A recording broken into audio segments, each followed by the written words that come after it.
ফোনের রিংটোনের আওয়াজে ধ্যান ভাঙল ইয়াসের। হাতের চিঠিটার দিকে তাকিয়ে দীর্ঘশ্বাস ছেড়ে বলল ইয়াস, তুমি কেন আমাকে এত ভালোবাসলে রুহি?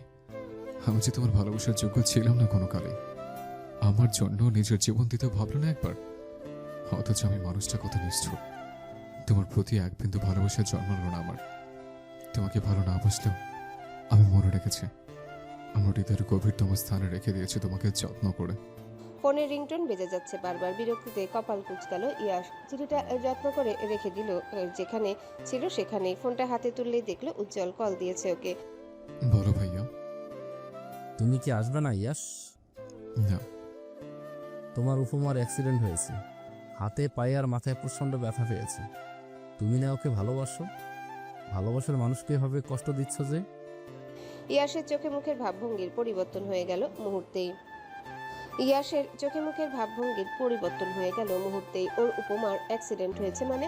ইয়াসের যে চিন্তা হচ্ছে উপমার অবস্থা কেমন ভাবলে ভিতরটা কেঁপে উঠছে বারবার। চোখ বন্ধ করে বড় একটা শ্বাস ফেলল ইয়াস। নিজেকে শান্ত করে বলল উজ্জ্বলকে, আমি আসছি। কাশফিয়ার ইয়াসের মধ্যে তুমুল ঝগড়া হয়েছিল কিছুদিন আগে। কলেজে কোনো একটা ঝামেলা হওয়ায় ইয়াসের তখন মাথা গরম ছিল। কাশফিয়া না বুঝে রিয়াক্ট করেছে, তাই ইয়াসও নিজেকে সংযত রাখতে পারেনি, যা তা বলে দিয়েছে কাশফিয়াকে। সেদিন দ্বিতীয়বারের মতো ইয়াসের রাগ দেখেছিল কাশফিয়া, কিন্তু ওরও যে অভিমান হয়েছিল। তাই তো ইয়াসকে ছেড়ে চলে এসেছিল ভাইয়ের কাছে। এক সপ্তাহ মতো কাশফিয়া ছিল ওর ভাইয়ের কাছে। ইয়াস একদিনও দেখা করতে আসেনি ওর সাথে, কল দিয়েও জিজ্ঞাসা করেনি কেমন আছে। এই জন্যই অভিমান হয়েছে কাশফিয়ার। যত দিন যাচ্ছে ও কেমন মূল্যহীন হয়ে যাচ্ছে ইয়াসের কাছে। এরকম হলে এই সম্পর্কটা টিকবে না বেশি দিন। কাশফিয়ার মন খারাপ দেখে কৌশিকী বারবার বলছিল দেশে যাওয়ার কথা। কাশফিয়ারও মনে হলো এরকমটাই। কতদিন হলো মামিকে দেখে না সে। ইয়াসের বাড়ির লোকদের সাথে মাঝে মধ্যে কথা হয়, দেশে গেলে সবার সাথে দেখা হবে ভেবে ভাইয়ের কথায় অমত করেনি কাশফিয়া। আজ 3 দিন হলো কাশফিয়ারা সবাই বাংলাদেশে এসেছে। কৌশিক বা ইনায়াকে কিছু না বলে কাশফিয়া একা একা চলে এসেছে খন্দকার মঞ্জিলে। রহির মৃত্যুর পর সেদিন আবারও খন্দকার মঞ্জিলে ফিরে এসেছিল আনন্দ। সবাই ভেবেছিল ইয়াসও এসেছে হয়তো, কিন্তু সবটা শুনে আবারও মুখ জুড়ে চিন্তারা ভিড় জমিয়েছিল সবার। কাশফিয়া কোনোভাবে সামলালো সবটা। কৌশিকের মধ্যে ওকে নিতে আসলেও যায়নি, থেকে গেছে ও বাড়িতেই। সারাদিন কাটতো কাশফিয়ার মামির সাথে কথা বলে, কিন্তু মামিটা হুট করে কোথায় যেন হারিয়ে গেল। কাশফিয়ার ভয় হলো। একে তো ইয়াসকে না বলে মমিকে নিয়ে এসেছে, আবার হারিয়ে ফেলেছে। এসব শুনলে ইয়াস নিশ্চয়ই ছেড়ে দেবে না ওকে। বিড়ালটা তো ওর অনেক পছন্দের। কাশফিয়া মমিকে খুঁজতে খুঁজতে পেয়েও গেল, কিন্তু ওকে হাতে নেবে তখনই কোথা থেকে ছুটে আসলো একটা গাড়ি। তারপর আর কি, হাতে পায়ে মাথায় ব্যথা পেল অনেক। বিছানায় পড়ে আছে 2 দিন যাবৎ। সেমির মুখে শুনেছিল ইয়াস নাকি আসবে বলেছে, কিন্তু 2 দিন হয়ে গেল এখনো আসার নাম নেই ওনার। কাশফিয়ার ভিতরটা পুড়ে যাচ্ছে কষ্টে। বারবার মনে হচ্ছে ইয়াস ওকে আর ভালোবাসে না আগের মতো। কাশফিয়া শুয়ে আছে বিছানায়, মমি বসে আছে ওর পাশে, কেমন করে তাকিয়ে আছে কাশফিয়ার মুখটার দিকে। কাশফিয়ার ঠোঁটের কোণে হাসি টানলো, মমির গায়ে হাত বুলিয়ে বলল, কি হলো মমি? তোর তিত করলা মালিকটাকে মিস করছিস? ওই লোক তো আমাদের মিস করে না রে। তুই কেন মিস করবি? মালিকের জন্য বেশি মন খারাপ হলে কাশফিয়া আমি কিন্তু শান্ত তোকে কণ্ঠে রাস্তায় ছেড়ে শাসালো আসবো। মমিকে। মমি কি যেন বুঝলো, হেঁটে গিয়ে কোলে উঠে বসলো কাশফিয়ার। কাশফিয়া কিছুক্ষণ মমির দিকে তাকিয়ে হাত বুলিয়ে দিল ওর গায়ে। মমিও ঘাপটি মেরে বসে রইল ওর কোলে। অনেক চেষ্টার পর চোখের পাতাটা মাত্রই লেগেছিল কাশফিয়ার। কোনো কোনো কিছুর আওয়াজে চোখ খুলে তাকালো সে। জানালার দিকে চোখ যেতেই ধরফড়িয়ে উঠলো বিছানা থেকে। চিৎকার করে দিয়ে ডেকে উঠলো ইয়াসকে। কাশফিয়ার গলার আওয়াজ কানে গেছে ড্রয়িং রুমে বসে থাকা সফার। সুফিয়া বেগম সহ বাকিরা দৌড়ে এসেছে ইয়াসের রুম। বৌমার পাশে বসে মাথায় হাত বুলিয়ে দিলেন সুফিয়া বেগম। উদ্বিগ্ন হয়ে বললেন ওকে, কি হয়েছে মা? পায়ে ব্যথা পেয়েছিস? কি লাগবে আমাকে বল। কথা নেই কাশফিয়ার মুখে। ও তো একধানে তাকিয়ে আছে জানালার দিকে। উজ্জ্বল লক্ষ্য করলো বিষয়টা। কাশফিয়ার মুখের দিকে তাকাতে কপালে ভাঁজ পড়ল। মেয়েটা এমন ভয় পেয়ে আছে কেন? কি এমন দেখেছে যে এভাবে ভয় পাচ্ছে? কৌতূহল থেকেই জানতে চাইলে উজ্জ্বল। জানালার দিকে অমনভাবে তাকিয়ে কি দেখছো কাশফিয়া? কি দেখে ভাবে চিৎকার দিয়ে উঠলে তুমি? এই ঈশান ভাইয়াকে দেখেছি মাত্রই। ও কেমন করে তাকিয়েছিল আমার দিকে। আমার ভয় লাগছে ভাইয়া, আমি চলে যাবো এখান থেকে। কথাটা বলে থামলো কাশফিয়া। বুকটা ধুকধুক করছে এখনো, কেমন ভয় ভয় লাগছে ওর। ঈশান এখানে কেন আসলো? ওর রুমেই বা কেন? ও কিছু কি মারলো? কত শত ভাবনা কাশফিয়ার মাথায়। ঈশানের নামটা শোনা মাত্রই সুফিয়া বেগমের মুখটা কেমন অন্ধকারে ঢেকে গেছে। হয়তো খুশি হননি এই নামটা শুনে। রহির মৃত্যুর পর থেকে এর দেখা নেই ঈশানের, এমনকি এর 3-4 দিন আগে বাড়ি ছেড়েছিল সে, তারপর থেকে আর দেখা হয়নি ঈশানের সাথে। ইয়াসের কথায় আর ঈশানের বেপাত্তা হয়ে যাওয়া দুয়ে দুয়ে চার মেলাতে খুব একটা সমস্যা হয়নি সুফিয়া বেগমের। সেদিনের পর থেকে তীব্র ঘৃণা জন্মেছে ওনার ঈশানের প্রতি। ওর কথা মাথায় আসলে বারবার মনে পড়ে উজ্জ্বলের সেদিনের বলা কথাটা। উজ্জ্বল বলেছিল, যেদিন ওনার বা বাড়ির কারোর বিরাট কোনো ক্ষতি করবে ঈশান, সেদিনই বুঝবেন দুধকলা দিয়ে কালসাপ পুষেছিলেন। উজ্জ্বলের কথায় সত্য হলো অবশেষে। ফুলের মতো মেয়েটাকে ঈশান মেরে ফেলেছে ভাবলেও কষ্টে ভিতরটা ফেটে যায় ওনার। উজ্জ্বল একটা পানির গ্লাস এনে ধরেছে কাশপিয়ার সামনে, ইশারা করে বলছে ওকে, শান্ত হও কাশফিয়া, তুমি ঠিক কি দেখেছো আমাকে বুঝিয়ে বলো। ঈশান বাড়িতে আসলে তো মেন গেট দিয়েই ঢুকবে। দারোয়ানকে বলে দেওয়া হয়েছে ওকে আশেপাশে দেখলে যেন সবার আগে আমাকেই খবর দেওয়া হয়। আমাকে তো কেউ কিছু বলেনি, তুমি হয়তো ভুল দেখেছো। না না, আমি ঠিক দেখেছি, ওটা ঈশানই ছিল। উজ্জ্বল আর বাকিরা শান্ত হতে বলল কাশফিয়াকে, কিন্তু ওর কেমন ভয় লাগছে, কোনোভাবেই নিজের মনকে শান্ত করতে পারছে না। বারবার মাথায় আসছে ঈশান কেন এসেছে এখানে, সব রেখে ওর রুমের জানালার সামনেই বা উকিঝুঁকি মারছিল কেন। কাশফিয়া আস্তে ধীরে বিছানা থেকে উঠতে চাইলে পায়ের অসহ্য ব্যথায় চোখ মুখ কুচকে বসে পড়লো, আবার পায়ে হাত দিয়ে কান্না করছে কাশফিয়া। এর মধ্যেই শোনা গেল কারো গম্ভীর কণ্ঠস্বর, এগুলো হলো অতিরিক্ত পাকনামির ফল। আমার কথা অমান্য করে শাস্তি দিয়েছেন আল্লাহ তোমাকে। পরিচিত কণ্ঠস্বর কানে আসে সবার সাথে সাথে কাশফিয়াও তাকালো দরজার দিকে। চোখে মুখে চিন্তা সরে গেল সবার। ইয়াসের আশাতে খুশি হলেন সকলে। সুফিয়া বেগম আর আফিয়া চলে গেলেন ইয়াসের জন্য খাবার বানাতে। উজ্জ্বল তার মেয়েকে নিয়ে বেরিয়ে গেল ওদের রুম থেকে। কাশফিয়া এখনো রেগে তাকিয়ে আছে ইয়াসের দিকে। লোকটা দিন দিন এমন পাষাণ হয়ে যাচ্ছে কেন, ওর কান্না দেখে কি খুশি লাগছে ওনার। ইয়াস এসে বসলো কাশফিয়ার পায়ের কাছে, হাত দিয়ে দেখলো কতটা ব্যথা পেয়েছে। কাশফিয়া আস্তে আস্তে পাটা সরিয়ে আনলো ইয়াসের থেকে, অন্যদিকে মুখ ঘুরিয়ে বলল অভিমানী স্বরে, আল্লাহ আমাকে কি শাস্তি দেবেন? সব শাস্তি তো আপনিই দিচ্ছেন।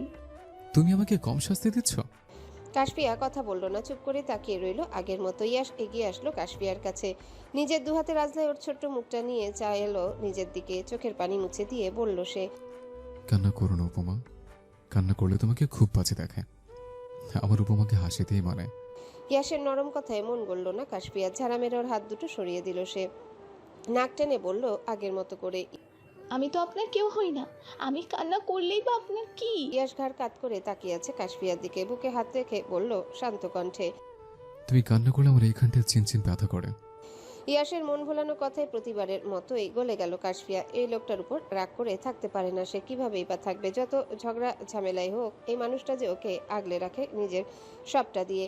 প্রতিবার না বুঝে নির্বোধের মতো ঝামেলা পাকায় কাশফিয়া নিজে, কিন্তু পরে আবার ইয়াস মানিয়ে নেয় সবটা। এবার তার উল্টোটা হয়েছে। ইয়াস ওকে বুঝাবে দূর, কথাটা পর্যন্ত বলেনি। হয়তো কাশফিয়ার কাজে রেগে গিয়েছিল খুব, তাই এত এত অভিমান জমেছে ওর। ইয়াস কাশফিয়ার হাত ধরে নিজের কাছে নিয়ে এলো, নরম সুন্দর হাতটাতে চুমু দিল পরপর কয়েকটা। কাশফিয়ার রাগ কমলেও বুঝতে দিল না তা, এক ঝটকায় নিজের হাতটা ছাড়িয়ে নিল ইয়াসের থেকে, অন্যদিকে মুখ ফিরিয়ে বলল, চলে যান এখান থেকে। কিছুক্ষণ চুপ করে বসে থেকে উঠে দাঁড়ালো ইয়াস। কাশফিয়া এত সময় ভালো করে তাকালো ওর দিকে, সে বলেছে অমনি ইয়াস চলে যাচ্ছে, এই ভেবে আবারও মনের মধ্যে রাগ জন্মালো ইয়াসের প্রতি। চলে যাক, এই পাষাণ মানুষটাকে নিয়ে সেও আর ভাববে না।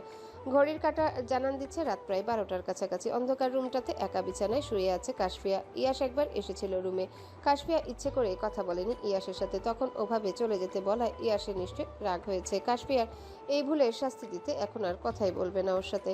না বললে না বলুক, কাশফিয়াও ভাববে না ইয়াসকে নিয়ে। পাশ ফিরে তাকাতেই কারো উপস্থিতি টের পেল কাশফিয়া। বিকেলের ঘটনাটা মাথাচাড়া দিয়ে উঠলো, আবার ভয়ে চিৎকার দিতে নিলে কেউ আঁকড়ে ধরলো ওর কাপা কাপা ঠোঁট জোড়া। প্রথমে ভয় হলো, পরে আবার মানুষটাকে গভীর আলিঙ্গনে শান্ত হলো কাশফিয়া। পরিচিত পারফিউমের গন্ধ চেনা স্পর্শে বুঝতে বাকি নেই মানুষটা ইয়াস। উঠে গিয়ে রুমের লাইট অন করলো ইয়াস, কাশফিয়ার কাজটা এসে বসে বলল, ভয় কিসের? তোমাকে ছোঁয়ার সাহস অন্য কারো আছে? তোমার রুমে আমি পেতে তো আর কি আসবে? কাশফিয়া কিছুক্ষণ তাকিয়ে রইল ইয়াসের দিকে, কি যেন হলো ওর। নিজের সবটুকু ভর ছেড়ে দিল ইয়াসের উপর। ইয়াস হয়তো জানে না বিকেলের ঘটনাটা, কাশফিয়াও আর বলবে না, নইলে শান্ত বাড়িটা মাথায় তুলবে এত রাতে। কাশফিয়াকে বুকে টেনে নিল ইয়াস, হাত বুলিয়ে দিল ওর মাথায়, আলতো করে চুমু দিল ওর পুরো মুখে। ওদের রুমের দরজার সামনে দিয়ে হেঁটে যাচ্ছে উজ্জ্বল, অবিরত ডেকে যাচ্ছে ইয়াসকে। ইয়াসের কানে আসলো উজ্জ্বলের গলার আওয়াজ, মনে হলো ও কোনো দরকারেই ডাকছে। ইয়াস মিষ্টি এসে বলল কাশফিয়াকে, আসছি উপমা, ঘুমাবে না একদম, আজকে সারা রাত গল্প করবো আমরা। কথাটা বলেই উঠে পা বাড়ালো চলে যাবে বলে। ইয়াস দরজার সামনে যেতে ডেকে বলল কাশফিয়া, শুনুন। ঘুরে তাকালো ইয়াশ। কাশফিয়ার কাছে এসে জিজ্ঞাসা করলো ওকে। বলো, কিছু লাগবে? ওয়াশরুমে যাবে? না। তাহলে কাশফিয়া কিভাবে কথাটা বলবে বুঝতে পারলো না। নিজের পরনে থাকা এলোমেলো শাড়িটার দিকে তাকিয়ে পরে আবার ইয়াশের দিকে তাকালো। ইয়াশ হয়তো বুঝলো কিছু। কাশফিয়ার কাছে এসে জিজ্ঞাসা করলো ওকে। চেঞ্জ করিয়ে দেবো? উপর নিচ মাথা নাড়ালো কাশফিয়া, যার উত্তর হ্যাঁ। ইয়াশ কাবাডে থেকে একটা জামা বের করে নিয়ে আসলো, সুন্দর মতো পরিয়ে দিল কাশফিয়াকে। বারবার কল আসছে ইয়াশের ফোনে, হয়তো উজ্জ্বল কল দিচ্ছে। এখন ওকে যেতে হবে এখান থেকে। যাওয়ার আগে বলে গেল কাশফিয়াকে কোনো দরকার পড়লে যেন কল দেয় ওকে। বাধ্য মেয়ের মতো ইয়াশের কথায় মাথা নাড়িয়ে সায় জানালো কাশফিয়া। কেটে গেছে বেশ কয়েকটা দিন। কাশফিয়া এখন অনেকটাই সুস্থ। আজকে কৌশিক আর ইনায়া এসেছে খন্দকার মঞ্জিলে। যদিও কৌশিক আর ইয়াশের সম্পর্কটা ভালো হয়নি এখনো, নানান কারণে ঝামেলা লেগে থাকে দুজনের মধ্যে। কিন্তু একমাত্র বোনকে না দেখে থাকবে কি করে কৌশিক? তাই তো রাগ হলেও বারবার ছুটে আসে কাশফিয়াকে দেখবে বলে। ইনায়ার কাশফিয়া কি যেন কথা বলছে, মাঝে মধ্যে আবার হেসে উঠছে দুজন। ইয়াস মাত্র রুমে ঢুকেছিল, ননদ ভাবির এমন মধুর আলাপে বাগড়া দিতে চাইল না সে। চলে যাবে তখন ইনায়ার ডাক আসলো ইয়াসের কানে। আরে ইয়াস, চলে যাচ্ছিস কেন? তোর বউ নাকি তোর আদরের অভাবে শুকিয়ে যাচ্ছে। ওকে আদর দিয়ে সুস্থ করে তোল, আমি যাচ্ছি। ইয়াস তাকিয়ে আছে কাশফিয়ার দিকে। একটা খোলামেলা নাইটি পরেছে কাশফিয়া, পাতলা কাপড় ভেদ করে এর শরীরের অনেকাংশই দেখা যাচ্ছে।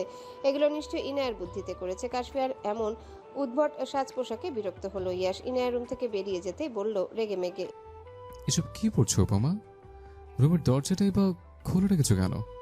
বাড়িতে আমি ছাড়া আরো লোকজন আছে, জানা নেই তোমার? ইয়াসের ধমকে ভরকালো না কাশফিয়া, মুখ ভেঙচি কেটে বলল। এমনভাবে বলছেন মনে হচ্ছে আমি আপনার শার্ট পরে বসে আছি। এখানে এসে এমন হুজুর হয়ে গেলেন যে বাড়িতে তো 100টা কাপড় পরে প্যাকেট হয়ে থাকলেও ড্যাব ড্যাব করে তাকিয়ে থাকেন। ইয়াসের এমনিতেই মাথা ঠিক নেই। কাশফিয়ার সাথে ঝামেলা করেও জিততে পারবে না। রেগে বকা দিয়ে বসবে, তারপর কাশফিয়া কান্নাকাটি করবে। এই ভেবে আর কথা বাড়ালো না ইয়াস। চুপ করে গিয়ে ল্যাপটপ নিয়ে বসে পড়লো সোফায়। কাশফিয়ার রাগ হলো ইয়াসের কাজে। এই লোকটা এমন নিরামিষ হয়ে গেল কেন? সামনে মিষ্টি রেখেও কি খাওয়ার লোভ জাগে না? কাশফিয়া এগিয়ে গিয়ে দাঁড়ালো ইয়াসের সামনে। ইয়াস ওকে লক্ষ্য করলো, ল্যাপটপের দিকে তাকিয়ে গম্ভীর কণ্ঠে জিজ্ঞাসা করলো। কি চাই? ইয়াসের হাতে ল্যাপটপটা সরিয়ে কাশফিয়া ওর কোলে বসলো, দুহাত দিয়ে গলা জড়িয়ে ধরে বলল। বাবু চাই। হঠাৎ এমন আবদারে চমকে তাকালো ইয়াস। ওভাবে বসে থাকলো, তারপর বলল কাশফিয়াকে। বাবু তো দেবই, কিন্তু কিন্তু কি? বাচ্চা সামলাতে পারবে? তুমি নিজেই তো বাচ্চা। তা বাচ্চা মেয়েকে বিয়ে করলেন কেন? পরিস্থিতির চাপে পড়ে। পরিস্থিতি কি আপনাকে গলা টিপে ধরে বলেছিল আদবুড়ো ইয়াস তুই সুন্দরী কাশফিয়াকে বিয়ে কর? ভ্রুজরা আপনা আপনি কুচকে এলো ইয়াসের। রেগে বলল ওকে। আমি আধবুড়ো? ফটাফট উত্তর দিল কাশফিয়া। তাছাড়া কি, বুড়ো বয়সে আমার মতো সুন্দরী কম বয়সী বউ পেয়েছেন, এই তো অনেক। আল্লাহ দরবারে শুকরিয়া আদায় করুন। ইয়াস চোখ মুখ শক্ত করে তাকিয়ে আছে কাশফিয়ার দিকে। মেয়েটা ইদানিং সাহস দেখাচ্ছে অনেক। ইয়াসকে তো এখন আর ভয়ই পায় না, বরং যখন তখন যা মুখে আসে তাই বলে দেয়। ইয়াসের গম্ভীর মুখ দেখে কিছুটা ভয় পেল কাশফিয়া। রাগ কমাতে কিছু না ভেবে টুপ করে চুমু দিয়ে বসলো ইয়াসের ঠোঁটে। নিজের কাজে সফল হলো বটে। ইয়াস মুচকি হেসে ওর কপালে আলতো করে ঠোঁট ছোঁয়ালো, নিজের ঠোঁট কামড়ে হেসে বলল ওকে। আমার মাথার রোমান্টিক ভূতটা তোমার মাথায় চেপেছে দেখছে। চুপচাপ গিয়ে ঘুমিয়ে পড়ো, ভূত চলে যাবে। কাশফিয়া বাচ্চাদের মতো গাল ফুলালো। ইয়াসকে আগের থেকেও শক্ত করে জড়িয়ে ধরলো। ওর ঘাড়ে মাথা রেখে কানের কাছে মুখ নিয়ে বলল। না, আমার বাবু চাই, সমস্যা হবে না। আপনি বাচ্চা সামলাবেন আর আমি আপনাকে। কাশফিয়ার এমন আবদারে গলে গেল ইয়াস। ঠোঁটে হাসি টেনে বলল। প্রতিবারের মতো আমাকে কাছে ডেকে পরে আবার পালানোর জন্য কান্না করবে না তো? কথা বলল না কাশফিয়া। লজ্জায় মুখটা গুজে নিল ইয়াসের বুকে। ইয়াসের ঠোঁটের হাসি চওড়া হলো, কোলে তুলে নিল ওকে। পড়ে যাওয়ার ভয়ে ইয়াসের গলা জড়িয়ে ধরলো সে। কাশফিয়াকে বিছানায় রেখে ওর কানের কাছে গেল ইয়াস। ফিসফিস করে বলল। Baby, are you ready for a ride? কাশফিয়ার গাল দুটো লাল হয়ে গেছে লজ্জায়, হাত দিয়ে মুখ ঢেকেছে নিজের। ইয়াস হাসলো। কাশফিয়ার মুখের উপর থেকে হাত দুটো সরালো। কিছুক্ষণ অপলক দৃষ্টিতে তাকিয়ে রইল ওর লজ্জাবতীর লাজে রাঙা মুখটার দিকে। ইয়াস মুখ ডুবালো কাশফিয়ার গলায়। ওর অনাবৃত দেহের প্রতিটা ভাঁজে গভীর চুম্বন দিতে ব্যস্ত হলো সে। কাশফিয়ার চোখ দুটো বন্ধ করে খামচে ধরেছে ইয়াসের মাথার চুল। ফর্সা ত্বকে ইয়াসের করা লালচে দাগগুলো স্পষ্ট দেখা গেল। ঘাড়ের ব্যথা পাওয়ার স্থানে আবারও ব্যথা পায়। অসহ্য যন্ত্রণায় ইয়াসকে নিজের থেকে সরিয়ে দিতে চাইল সে। চোখ বেয়ে দুফোঁটা পানি গড়িয়ে পড়ল। অন্যদিকে তাকিয়ে বলল। আপনি কি মানুষ? ইয়াস তাকালো কাশফিয়ার মুখের পানে। ও নাকের সাথে নাক ঘষে বলল মাদকতা মিশ্রিত কণ্ঠে। কি করব বলো? তোমার আলিঙ্গন যে আমাকে উন্মাদ করে ছাড়ে। I lose control over myself. প্রতিউত্তর করলো না কাশফিয়া। চলে যেতে চাইলে ইয়াস ওকে টেনে ফেললো বিছানায়, ঠোঁট কামড়ে হেসে বলল, আমার আদর সহ্য করতে পারবে না, আবার আমাকে কাছে রাখবে। This is not fair. কাছে যখন ডেকেছই, আমার ভালোবাসার যন্ত্রণা সহ্য করতে হবে। কাশফিয়া কিছু বলতে চেয়েও বলতে পারলো না। ইয়াস আঁকড়ে ধরলো ওর ঠোঁট জোড়া। কাশফিয়াও আর দূরে সরানোর চেষ্টা করলো না ইয়াসকে। নিজেই যে বিপদ ডেকে এনেছে তা ভালো করেই বুঝতে পারছে। ইয়াস পুরোপুরি মত্ত হয়ে আছে কাশফিয়াতে। ওর হাতের অবাধ্য স্পর্শ আর বর্ণনীয় অত্যাচারে পাগল প্রায় অবস্থা কাশফিয়ার। ইয়াস এমনভাবে আচরণ করছে, মনে হচ্ছে রাগ ছাড়ছে ওর উপর। কাশফিয়ার অসহায় আর্তনাদগুলো কানে আসলে পরক্ষণে আবার বুকে টেনে নিচ্ছে ওকে, আদর করে চুমু দিচ্ছে কপালে। এই জিনিসগুলোর জন্য কাশফিয়ার এত ভালো লাগে ইয়াসকে। শত যন্ত্রণার মধ্যে ইয়াসের এই যত্ন, ভালোবাসা শান্তি দেয় ওকে। মাত্রই ওয়াশরুম থেকে বেরোলো ইয়াস। মাথার ভেজা চুলগুলো টাওয়ালের সাহায্যে মুছতে মুছতে এসে দাঁড়িয়েছে আয়নার সামনে। একবার নিজেকে ভালো করে পরখ করলো, তারপর গিয়ে দাঁড়ালো বিছানায় শুয়ে থাকা কাশফিয়ার পাশে। মেঝেতে হাঁটু গেড়ে বসে একধানে কাশফিয়ার মুখটার দিকে তাকিয়ে আছে ইয়াস। মনে মনে ভাবছে, আমার মতো হ্যান্ডসাম ড্যাশিং গুড লুকিং একটা ছেলে কিনা এমনি আধবুড়ো বলে এমন অন্যায় মানা যায়? সে কারো উপস্থিতি টের পেয়ে কাশফিয়া চোখ খুলে তাকালো। ইয়াসকে সামনে বসে থাকতে দেখে জিজ্ঞাসা করলো, কি দেখছেন? আমার উপমাকে। কথাটা বলে মিষ্টি হাসলো ইয়াস। উঠে বসলো বিছানায়। কাশফিয়ার কাছে এগিয়ে গিয়ে আলতো করে ঠোঁট ছোঁয়ালো কাশফিয়ার ঠোঁটে। হঠাৎ স্পর্শে কেঁপে উঠল কাশফিয়া। শক্ত করে জড়িয়ে ধরলো ইয়াসকে। ইয়াসের ঠোঁটের ছোঁয়া গভীর হচ্ছে, শ্বাস নিতেও কষ্ট হচ্ছে কাশফিয়ার। ইয়াসকে ধাক্কা দিয়ে নিজের থেকে সরিয়ে দিয়ে বলল সে, কি করছেন এসব? রোমান্টিক ভূতটা বিরক্ত করছে? আমাকে আধবুড়ো বলার শাস্তি দিয়েছে। প্রতিউত্তর করলো না কাশফিয়া। কি যেন ভাবছে সে। কিছুক্ষণ চুপ থেকে তাকালো ইয়াসের দিকে। পরনে এলোমেলো শাড়িটা ঠিক করে নিয়ে উঠে দাঁড়ালো। ইয়াসের কানের কাছে গিয়ে বলল, আপনাকে আধবুড়ো বলার শাস্তি যদি এত মিষ্টি হয়, তাহলে আজকের পর থেকে আমি আপনাকে উঠতে বসতে 100 বার আধবুড়ো বলবো। কথাটা বলে এক দৌড়ে ওয়াশরুমে চলে গেছে কাশফিয়া। বারবার ডেকেও ইয়াস দাঁড় করাতে পারল না তাকে। ওর থেকে পালাতে যেটা করলো বুঝতে বাকি নেই ইয়াসের। ওয়াশরুমের দরজার সামনে গিয়ে দাঁড়িয়েছে ইয়াস। কাশফিয়াকে ডেকে বলছে, উপমা। আস্তে করে উত্তর দিল কাশফিয়া। কি হলো? বিছানার উপরে রাখা শাড়িটি পুরো রেডি হয়েছ, আমি অপেক্ষা করব। ইয়াসের কথা কাশফিয়ার কানে গেল কিনা সন্দেহ। উত্তর না পেয়ে আবারও ভাবলো ডাকবে ওকে। উজ্জ্বল তখন ওর রুমের পাশ দিয়ে যাচ্ছিল। দরজা খোলা, তাই চোখ পড়লো ইয়াসের দিকে। গলা খাকারি দিয়ে বলল উজ্জ্বল, বাবা, বদমেজাজি ইয়াস কিনা বউ পাগল ইয়াসে পরিণত হয়েছে। প্রেম ভালোবাসা তো ভালোই চলছে, তা আমি চাচ্ছি হচ্ছি কবে? ইয়াস ঘুরে তাকালো উজ্জ্বলের দিকে। আস্তে আস্তে দরজার দিকে এগিয়ে এসে বলল, খুব শীঘ্রই। উজ্জ্বল হাসলো কেবল, চলে গেল নিজের রুমে। ইয়াস বসে আছে সোফায়, ফোন ঘাটছে নিজের। কখন কাশফিয়া ওয়াশরুম থেকে বেরোবে তারই হয়তো অপেক্ষা করছে এত সময় ধরে। উজ্জ্বলের নাম্বারটা থেকে কল আসছে বারবার। ইয়াস ভাবলো দরকারি কিছু বলবে, উঠে পা বাড়ালো বাইরে যাবে বলে। তখনই সামনে এসে দাঁড়ালো কাশফিয়া। পেটিকোট ব্লাউজ ছাড়া পরনে আর কিছু নেই কাশফিয়ার। ইয়াসের দিকে তাকিয়ে বোকার মতো হাসছে সে। ইয়াসের রাগ লাগছে কাশফিয়ার এমন আচরণে। দ্রুত দরজা আটকে দাঁড়িয়ে এসে ওর সামনে বলেছে মেজাজ দেখিয়ে, জামা কাপড় নেই তোমার? এসব কি? কাশফিয়ার হাতে ইয়াসের দেওয়া শাড়িটা নিয়ে দাঁড়িয়েছিল। ইয়াসের এমন রাগান্বিত চেহারা দেখে শাড়িটা ছুঁড়ে ফেললো বিছানায়। অন্যদিকে মুখ ফিরিয়ে নিল সে। বলল অভিমান করে, সবসময় এইভাবে বকাঝকা করেন কেন? আমাকে এখন আর ভালো লাগে না, তাই না? চোখ বন্ধ করে একটা শ্বাস ছাড়লো ইয়াস। মনে মনে বকাবকি করলো নিজেকেই। মাঝে মধ্যে যে কেন এমন করে নিজেও জানে না সে। কাশফিয়ার অভিমান হয়েছে বুঝলো ইয়াস। পিছন থেকে ওকে জড়িয়ে ধরলো গিয়ে। যে শাসন করে সেই তো বেশি ভালোবাসে। ভালোবাসি কথাটা কি মুখে বলতে হয় বারবার? ভালোবাসি না বললেই তোমাকে আমি ভালোবাসি। আমার শেষ নিঃশ্বাস পর্যন্ত আমি তোমাকে ভালোবেসে যাব। তুমি আমার সূচনা ছেলে, আর শেষ নিঃশ্বাসেও তুমিই থাকবে।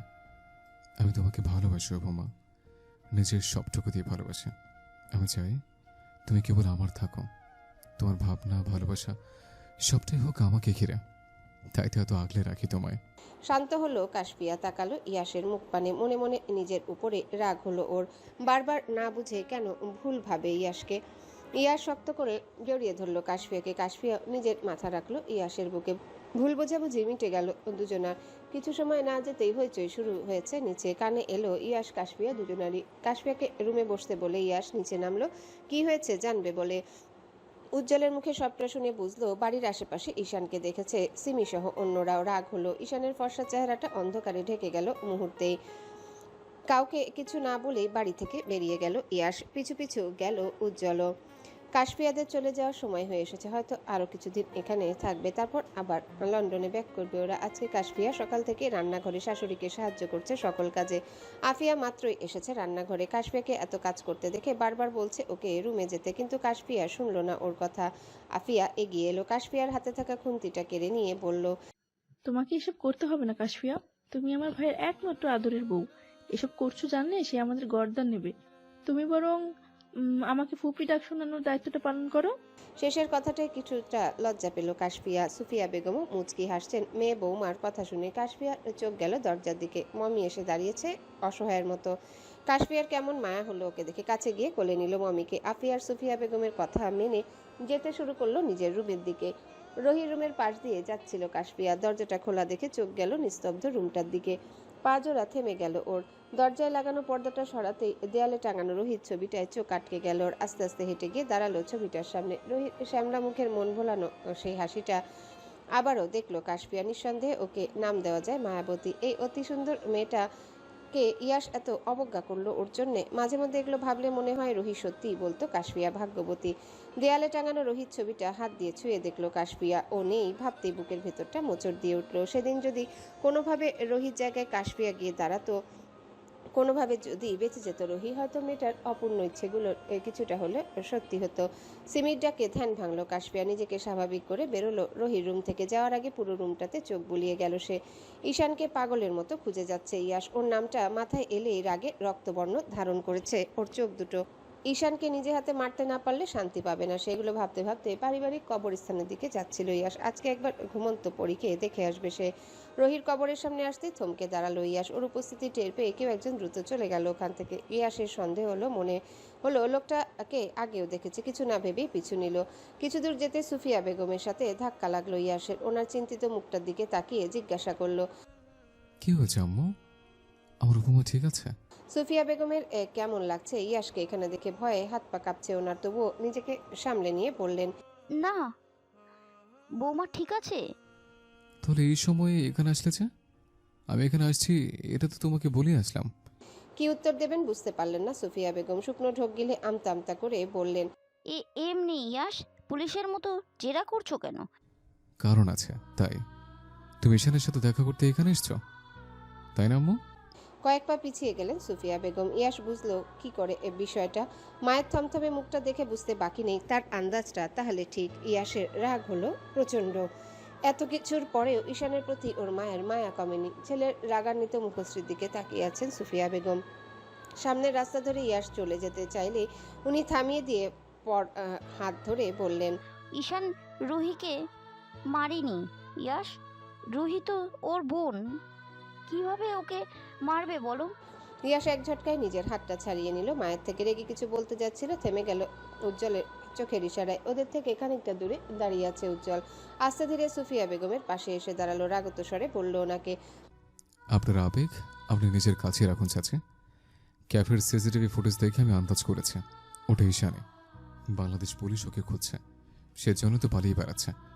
ও এসে যেই না মন ভরানো কথা বলল, আপনি গলে গেলেন। আমার অসুস্থ বোনটাকে ও মেরে ফেলেছে।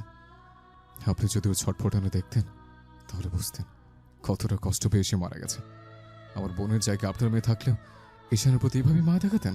কিছু বললেন না সুফিয়া বেগম। বলার ভাষাও নেই ওনার। সত্যিই তো ঈশানের মিথ্যা কথা এত প্রমাণ পাওয়ার পরেও তিনি বিশ্বাস করে নিলেন ও কিছুই করেননি। না না, উনি ভুল। কিন্তু ঈশানের প্রতি যে ওনার আলাদা মায়া। শতবার ভুল করেও কাছে এসে আম্মু বলে ডাকলে ওনার মন গলে যায়। ইয়াশ আর উজ্জ্বল দুজনে ছুটলো রেল স্টেশনের রাস্তাটা ধরে। সুফিয়া বেগম পাথরের মতো কিছুক্ষণ দাঁড়িয়ে রইলেন ওখানে, তারপর আবারও হাঁটতে শুরু করলেন ওদের সাথে। কিছু দূর গিয়ে ঈশানকে পেয়েও গেল ইয়াশ। ঈশান দাঁড়িয়ে আছে রেল লাইনে। অন্যদিক থেকে ঝনঝন শব্দ তুলে এগিয়ে আসছে ট্রেন। ইয়াশ বুঝলো ঈশান আত্মহত্যা করতে চাইছে, কিন্তু ইয়াশের যে ইচ্ছে করছে ওকে ইচ্ছে মতো মারতে মারতে মেরে ফেলতে, বাঁচিয়ে রেখে মৃত্যুর স্বাদ দিতে। ইয়াশ এগিয়ে যাচ্ছিল ঈশানের দিকে। উজ্জ্বল ওর হাত ধরে নিল, চোখের ইশারায় বাধা দিল যেতে। সুফিয়া বেগম লক্ষ্য করলেন সবটা। চিৎকার দিয়ে ডেকে উঠলেন ঈশানকে। ঈশান চলে আয় বাবা, ট্রেন আসছে। ঈশান নিষ্প্রাণ চোখে তাকালো মায়ের দিকে। মৃত্যু অতি সন্নিকটে, বুঝতে পারল সে, তবুও ঠোঁটে হাসি টেনে বলল সুফিয়া বেগমের উদ্দেশ্যে, আমি পাপ করেছি আম্মু, আমার প্রতি কোনো মায়া বাঁচিয়ে রেখো না, আমাকে মরতে দাও। আমি কাশফিয়ার ক্ষতি করতে চেয়েছি, হুশ জ্ঞান হারিয়ে টাকার লোভে ইয়াশকে মারতে চেয়েছি। রহির মৃত্যুর কারণও আমি যে মরার মতো বেঁচে আছি। চোখ বুঝলেই রহি বারবার আমার সামনে আসে, কৈফিয়ত চেয়ে বলে, ভাইয়া আমার ভুল কি, কেন এমন করলে আমার সাথে? আমার ভেতরটা যন্ত্রণা হয় আম্মু, আমি মুক্তি পেতে চাই, মৃত্যু ছাড়া যে এর উপায় নেই। তুমি ভালো থেকো আম্মু, তোমার এই পাপী ছেলেটাকে ভুলে যেও। কথাগুলো ও বলে থামলো ঈশান। ইয়াসের কানে বাজছে বারবার, টাকার লোভে মারতে চেয়েছি মানে? কে ঈশানকে টাকা দিয়েছে ওকে মারার জন্যে? ভাবনার জগৎ থেকে বেরোলো ইয়াস, দ্রুত ছুটে গেল ঈশানকে বাঁচাতে, কিন্তু হাত উঁচে ওকে থামতে বলল ঈশান। ইয়াস তবুও শুনলো না ওর কথা। কাছে যাওয়ার আগে ট্রেনের নিচে কাটা পড়লো ঈশান, ছিন্ন ভিন্ন হয়ে গেল ওর শরীরটা। পায়ের গতি কমে গেল ইয়াসের, থম মেরে দাঁড়িয়ে রইল ওখানে। মনের মধ্যে একটু হলেও খারাপ লাগা কাজ করছে ওর। ছেলেটার চোখে যে আফসোস দেখেছিল, বাঁচতে চাওয়ার প্রবল ইচ্ছা দেখেছিল। মানুষ তার ভুল বুঝতে পারলে তো তাকে বাঁচার সুযোগ দেওয়া উচিত। এই ভেবেই ইয়াস ছুটে গিয়েছিল ওকে বাঁচাতে, কিন্তু শেষ রক্ষা হলো না। একদিক থেকে ঈশানের জন্য খারাপ লাগলেও রহির মুখটা মনে পড়লে ঈশানের প্রতি রাগ লাগছে। ওর মনে হচ্ছে এটাই ওর প্রাপ্য। উজ্জ্বল দাঁড়িয়ে আছে ইয়াসের থেকে কিছু দূরে। ঈশানের মৃত্যুতে যায় আসে না ওর। এত ঘৃণা জন্মেছে বোনের মৃত্যুর পরেই, আর আজ তো ঈশান নিজের মুখেই বলল সবটা। সুফিয়া বেগম তখনই দপ করে বসে পড়েছিলেন মাটিতে। চোখের সামনে ছেলের মৃত্যু মানতে পারছেন না তিনি। পাথরের মতো বসে আছেন এখনো। কাঁধে কারো স্পর্শ পেয়ে ঘাড় ফিরিয়ে তাকালেন সুফিয়া বেগম। ওনার স্বামী আনোয়ার সাহেব দাঁড়িয়ে আছেন সামনে। শুরু থেকেই সবটাই শুনলেন তিনি। স্ত্রীকে সান্ত্বনা দেওয়ার ভাষা নেই ওনার কাছে, তবুও বললেন, এটাই ঈশানের নিয়তি, মেনে নাও সুফিয়া। আমরা কান্নাকাটি করলেও আর ও ফিরে আসবে না। ঈশানের মৃত্যুর আজ চতুর্থ দিন। সুফিয়া বেগম সেদিন থেকে দরজা লাগিয়ে বসে আছেন নিজের রুমে। প্রয়োজন ছাড়া বের হন না তেমন। যতই ভুল করুক ঈশান, চোখের সামনে ওর এমন যন্ত্রণাদায়ক মৃত্যু কষ্ট দিচ্ছে ওনাকে। বারবার দৃশ্যটা ভেসে উঠছে চোখের সামনে। ওকে তো ছোটবেলা থেকেই মানুষ করেছেন কোলে পিঠে করে, সবার থেকে ভালোবাসা দিয়েছেন বেশি। সেই ছেলে কিনা চোখের সামনে মারা গেল ওভাবে। কিছুতেই যে ছেলের মৃত্যুর শোক কাটিয়ে উঠতে পারছেন না সুফিয়া বেগম। দরজাটা হালকা খোলা ছিল। সুফিয়া বেগমের চোখ গেল দরজার দিকে, বুঝলেন কেউ দাঁড়িয়ে আছে বাইরে। নিজেকে স্বাভাবিক করে দরজার ওপারে দাঁড়িয়ে থাকা মানুষটাকে প্রশ্ন করলেন। কে ওখানে? সাথে সাথে দরজা খুলে ভেতরে প্রবেশ করলে কেউ। তাকিয়ে দেখলেন সুফিয়া বেগম। কাশফিয়া এসেছে ওনার রুমে। বৌমাকে দেখে ঠোঁটের কোণে হাসি ফুটে উঠল মুহূর্তেই। কাছে গিয়ে মাথায় হাত বুলিয়ে আদুরে গলায় বললেন, কি হয়েছে মা, কিছু লাগবে? তোমাকে দেখতে আসলাম। সুফিয়া বেগম মিষ্টি হেসে বললেন কাশফিয়াকে। আচ্ছা। কাশফিয়াও হাসলো ওনার হাসির উত্তরে। হেঁটে গিয়ে বসলো বিছানায়। কিছুক্ষণ চুপ থেকে বলল সুফিয়া বেগমকে, তোমার ছেলে পাঠালো? অবাক চোখে তাকালেন সুফিয়া বেগম। ইয়াস পাঠিয়েছে তার বউকে সুফিয়া বেগমের খবর নেওয়ার জন্যে। ছেলের সাথে সম্পর্কটা ওনার এতটাই তিক্ত হয়ে গেছে যে শেষ কবে সুন্দর মতো কথা বলেছিলেন তাও মনে নেই। মুখে মিষ্টি হাসি টেনে বললেন সুফিয়া বেগম, আমার মন ভালো নেই দেখে এসব সান্ত্বনা দিচ্ছ? না, আমাকে তো উনিই পাঠালেন। তুমি নাকি একা একা বসে আছো মন খারাপ করে, আমাকে বললেন কিছুক্ষণ এসে কথা বলতে। কথাগুলো শুনে মনের মধ্যে ভালো লাগা কাজ করলো সুফিয়া বেগমের। অজান্তেই চোখ বেয়ে দুফোঁটা পানি গড়িয়ে পড়ল ওনার।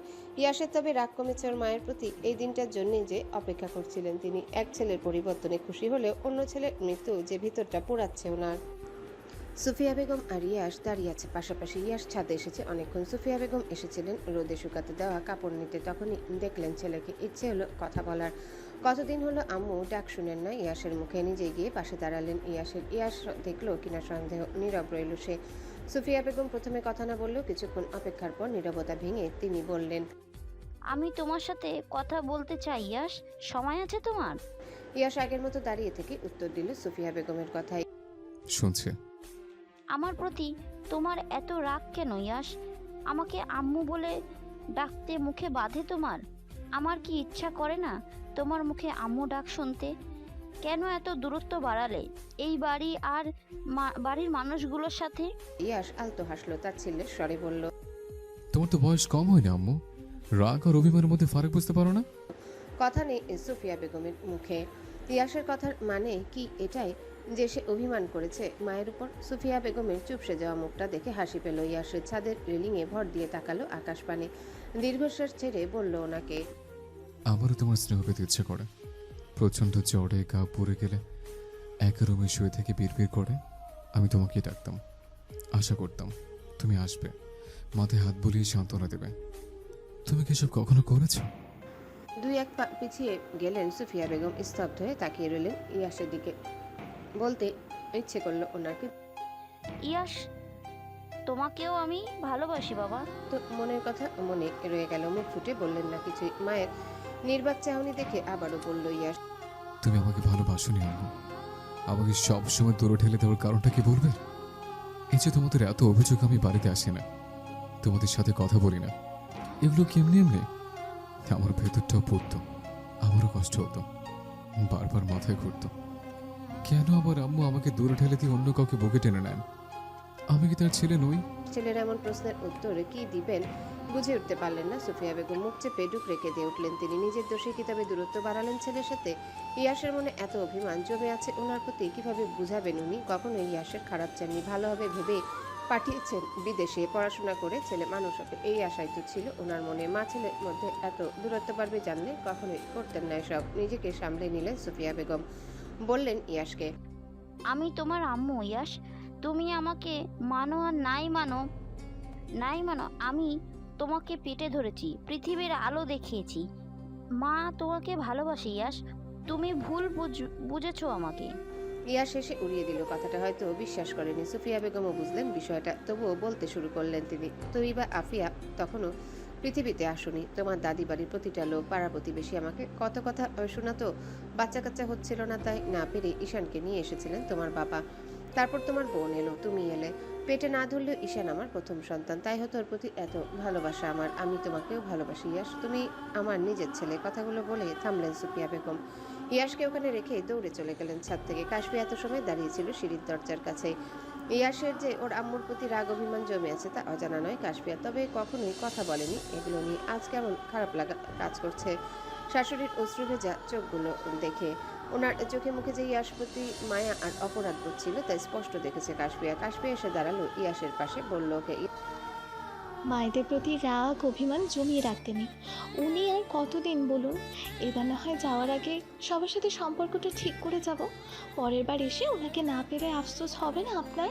ইয়াস চুপ করে রইল। কিছুক্ষণ পর তাকালো কাশফিয়ার দিকে। ওর যে আজ কষ্ট হচ্ছে, কাশফিয়ার তো আম্মু নেই তাই এত আবেগী কথা বলছে, কিন্তু ইয়াসের আম্মু যে থেকেও না থাকার মতো ছিলেন, কখনোই ভালোবেসে কাছে টেনে নেননি ওকে। এমনি এমনি কি দূরত্ব বাড়িয়েছে এই বাড়ির সাথে? দীর্ঘশ্বাস ছাড়লো ইয়াস, বলল কাশফিয়াকে, আম্মু আমাকে ভালোবাসেন উপমা। আমার জীবনে উনি থেকেও না থাকার মতো ছিল আজীবন। মাঝে মধ্যে মনে প্রশ্ন জাগে, আমি কি মায়ের নিজের ছেলে? কে বললো উনি আপনাকে ভালোবাসেন না? আপনার ছোটবেলায় জামা কাপড় খেলনা সব উনি যত্ন করে রেখে দিয়েছেন, সামনে এসে কথা বলার সাহস পান না, তাই আপনার কথা মনে পড়লে ওগুলো আঁকড়ে ধরেই কান্নাকাটি করেন। ইয়াসের ভিতরটায় কেমন অদ্ভুত অনুভূতি হচ্ছে, কোথাও না কোথাও মায়ের জন্য খারাপ লাগা কাজ করছে ওর। ইয়াস কি তবে ভুল ভাবছে মায়ের ব্যাপারে? ওর কি উচিত সব মান অভিমানের দেয়াল ভেঙে ফেলা? কি যেন ভেবে কাশফিয়াকে ছাদে রেখে দৌড়ে নিচে গেল ইয়াস। কাশফিয়া ঠোঁটের কোণে এক চিলতে হাসি টেনে তাকিয়ে রইল ইয়াসের যাওয়ার পানে। সময়টা হেমন্তের শেষ প্রান্তে, আস্তে আস্তে শীতের আগমন ঘটেছে প্রকৃতিতে। ইয়াস কাশফিয়াকে নিয়ে কৌশিকদের গ্রামে এসেছে। ইনায়া বারবার কল দিচ্ছিল আসার জন্য, ইচ্ছে না থাকলেও না করতে পারেনি ইয়াস। কাশফিয়ারও ইচ্ছে হচ্ছে যাওয়ার আগে নিজের গ্রাম ঘুরে যাবে। গ্রামের রাস্তা খুব একটা ভালো না, গাড়ি ভিতরে ঢুকবে ঠিকই, তবে কাশফিয়ার ইচ্ছে করছে ইয়াসের সাথে পায়ে হেঁটে বাড়ি পর্যন্ত যাবে। কাশফিয়ার ইয়াস যাচ্ছিল ভাঙাচোরা ছোট্ট চায়ের দোকানটার সামনে দিয়ে, যেখানে ওদের প্রথম দেখা হয়েছিল। কাশফিয়া হাঁটাটা নিয়ে দাঁড়িয়েছে ওখানে, বারবার দোকানটার দিকে তাকিয়ে খুঁজছে কাউকে। ইয়াস বিরক্ত হয়ে বলল কাশফিয়াকে, কি হলো উপমা, দাঁড়িয়ে আছো যে? কাশফিয়া মিষ্টি এসে ইয়াসের হাত ধরল, কাঁধে মাথা রেখে বলল, এখানেই আমার প্রথম দেখা হয়েছিল, মনে আছে আপনার? ইয়াস মুচকি হেসে বলল কাশফিয়াকে, হুম, এখানে আমাদের দ্বিতীয়বার দেখা হয়েছিল। বিস্মিত নেত্রে ইয়াসের মুখ পানে তাকালো কাশফিয়া, অবাকের সহিত বলল ওকে, তাহলে প্রথম দেখা কোথায় হয়েছিল? তোমার স্কুলের প্রোগ্রামে। কি? কবে? কখন? ইয়াস কেবল হাসলো, উত্তর দিল না কাশফিয়ার কথায়। চায়ের দোকানের ভদ্রলোক এগিয়ে আসলেন ওদের দিকে। ইয়াসের থেকে চোখ সরিয়ে ভদ্রলোকের দিকে তাকালো কাশফিয়া, মুখে হাসি টেনে বলল ওনাকে, কেমন আছেন চাচা? ভালো আছি মা, তুমি কেমন আছো? বাড়িতে না গিয়ে রাস্তায় দাঁড়িয়ে আছো যে? আমিও আলহামদুলিল্লাহ ভালো আছি, আপনাকে দেখবো বলেই দাঁড়িয়েছিলাম এত সময়। ভদ্রলোক হাসলেন কাশফিয়ার কথা। ইয়াসের সাথেও কিছুক্ষণ কথা বললেন উনি, তারপর দুজনে বিদায় জানিয়ে চলে গেল কৌশিকদের বাড়িতে। ইয়াশ আর কাশফিয়া বসে আছে ড্রয়িং রুমে। কাশফিয়ার মামি ওদের জন্য খাবার বানাতে ব্যস্ত। ইয়াশ তো ফোন ঘাটছে। কাশফিয়া চুপচাপ বসে আছে ওর থেকে কিছু দূরে। বারবার কৌশিক ইনায়ার রুমের দিকে তাকিয়ে দেখছে ইনায়া বের হলো কিনা। ইয়াশ আর কাশফিয়া যেখানে বসে আছে সেখান থেকে ইনায়াদের রুমের দূরত্ব খুব একটা বেশি না। দরজাটাও আধা খোলা। হঠাৎই কাশফিয়ার কানে আসলো ইনায়ার কথা। কান্নারত কণ্ঠে বারবার বলছে ইনায়া। আস্তে, ব্যথা পাচ্ছি আমি। ইনায়ার কথার উত্তরে বলল কৌশিক। বাচ্চাদের মতো কান্নাকাটি লাগিয়েছো কেন? আসতেই তো দিচ্ছি। কাশফিয়া কান পেতে শুনলো কথাগুলো। শুকনো ঢোক গিলে একবার ইয়াসের দিকে তাকালো, পরে আবার মুখ ফিরিয়ে অন্যদিকে তাকিয়ে বিড়বিড় করে বলল, এই দিন দুপুরে কি সব শুরু করেছে এটা স্বামী স্ত্রী? একাকে কি বলছো উপমা? হঠাৎ প্রশ্নে চমকে তাকালো কাশফিয়া। মুখের ভাবভঙ্গি পরিবর্তন হয়ে গেছে মুহূর্তে। মনে হচ্ছে চুরি করে ধরা পড়েছে। সে নিজেকে সামলে উত্তর দিল ইয়াসের কথা। কই কিছু না তো। কাশফিয়া একটা ক্যাবলা মার্কা হাসি দিল ইয়াসের দিকে তাকিয়ে। আবারও কৌশিক ইনায়ার রুমের দরজার সামনে চোখ গেলে দেখলো ওর মামাতো বোন স্নেহা দাঁড়িয়ে আছে দরজার সামনে। মনোযোগ দিয়ে দেখছে ভিতরে কি হচ্ছে। চোখ দুটো গোল গোল করে কাশফিয়ার তাকিয়ে আছে স্নেহার দিকে। কিছুক্ষণ ওভাবে তাকিয়ে থেকে ধমক দিয়ে বলে উঠেছে ওকে। স্নেহা, কি অসভ্যতাম এগুলো? ওখানে দাঁড়িয়ে কি দেখছিস? বোনের বড়সড় ধমকে কেঁপে উঠে স্নেহা দ্রুত কাশফিয়ার সামনে এসে দাঁড়িয়েছে। বলছে মিনমিন কণ্ঠে, বকছি কেন মানে? তুই ওখানে দাঁড়িয়ে কি দেখছিলি? অতিরিক্ত পেকে গেছিস তাই না? ইয়াসের মেজাজ খারাপ হচ্ছে কাশফিয়ার এমন ব্যবহারে। এক তো এখানে এসে বিরক্ত লাগছে, আরেক কাশফিয়ার চেঁচামেচি। বিরক্ত হয়ে ধমকের স্বরে বলে উঠছে ইয়াস। উপমা কি হচ্ছে এসব? কি হচ্ছে মানে? রুমে ভাইয়া ভাবি। পুরো কথাটা বলতে পারলো না কাশফিয়া। জিভ কেটে তাকালো অন্যদিকে। হুশ জ্ঞান হারিয়ে কি সব বলে দিচ্ছিল নিজেও জানে না সে। ইয়াসের হাত ধরে ঘোরালো নিজের দিকে। কিছুক্ষণ চুপ থেকে প্রশ্ন করল, ভাইয়া ভাবি কি? কাশফিয়া কি বলবে বুঝলো না, তাকিয়ে রইল স্নেহার দিকে। স্নেহা আমতা আমতা করে বলল,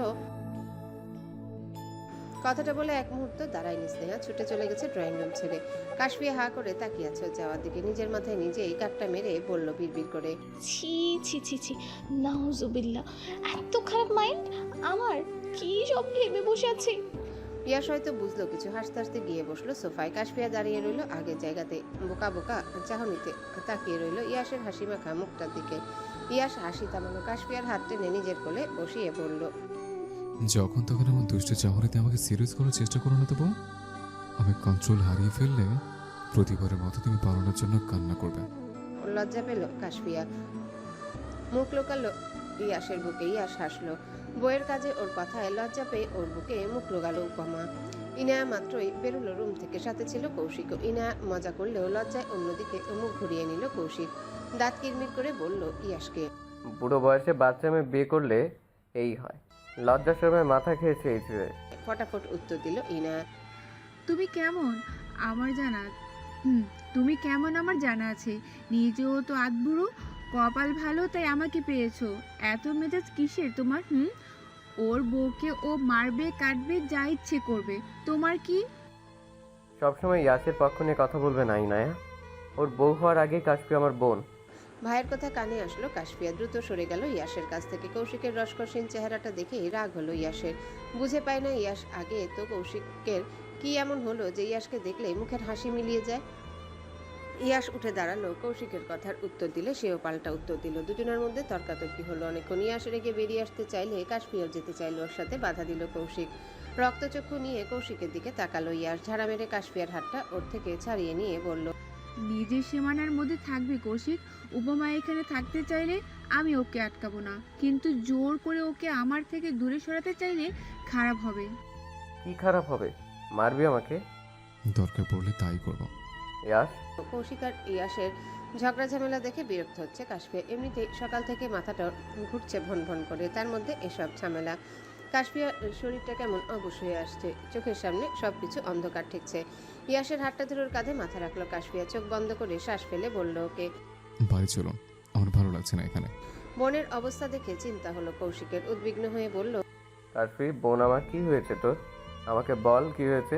কথা বলল না কাশফিয়া। ভাইয়ের প্রতি অভিমান জমেছে ওর। ঠিক করেছে আর কথা বলবে না কৌশিকের সাথে। ইনায়া হয়তো বুঝলো কাশফিয়ার অভিমানের কারণ। চোখের ইশারায় ইয়াসকে বলল ওকে নিয়ে রুমে যেতে। ইয়াস তেমন পাত্তা দিল না ইনায়ার কথায়। কাশফিয়াকে কোলে নিয়ে তখনই বেরিয়ে গেল বাড়ি থেকে। যাওয়ার আগে চোখের ইশারায় শাসিয়ে গেল কৌশিককে। ইনায়া বারবার ডাকলেও শুনল না ইয়াস। বিছানায় শুয়ে আছে কাশফিয়া।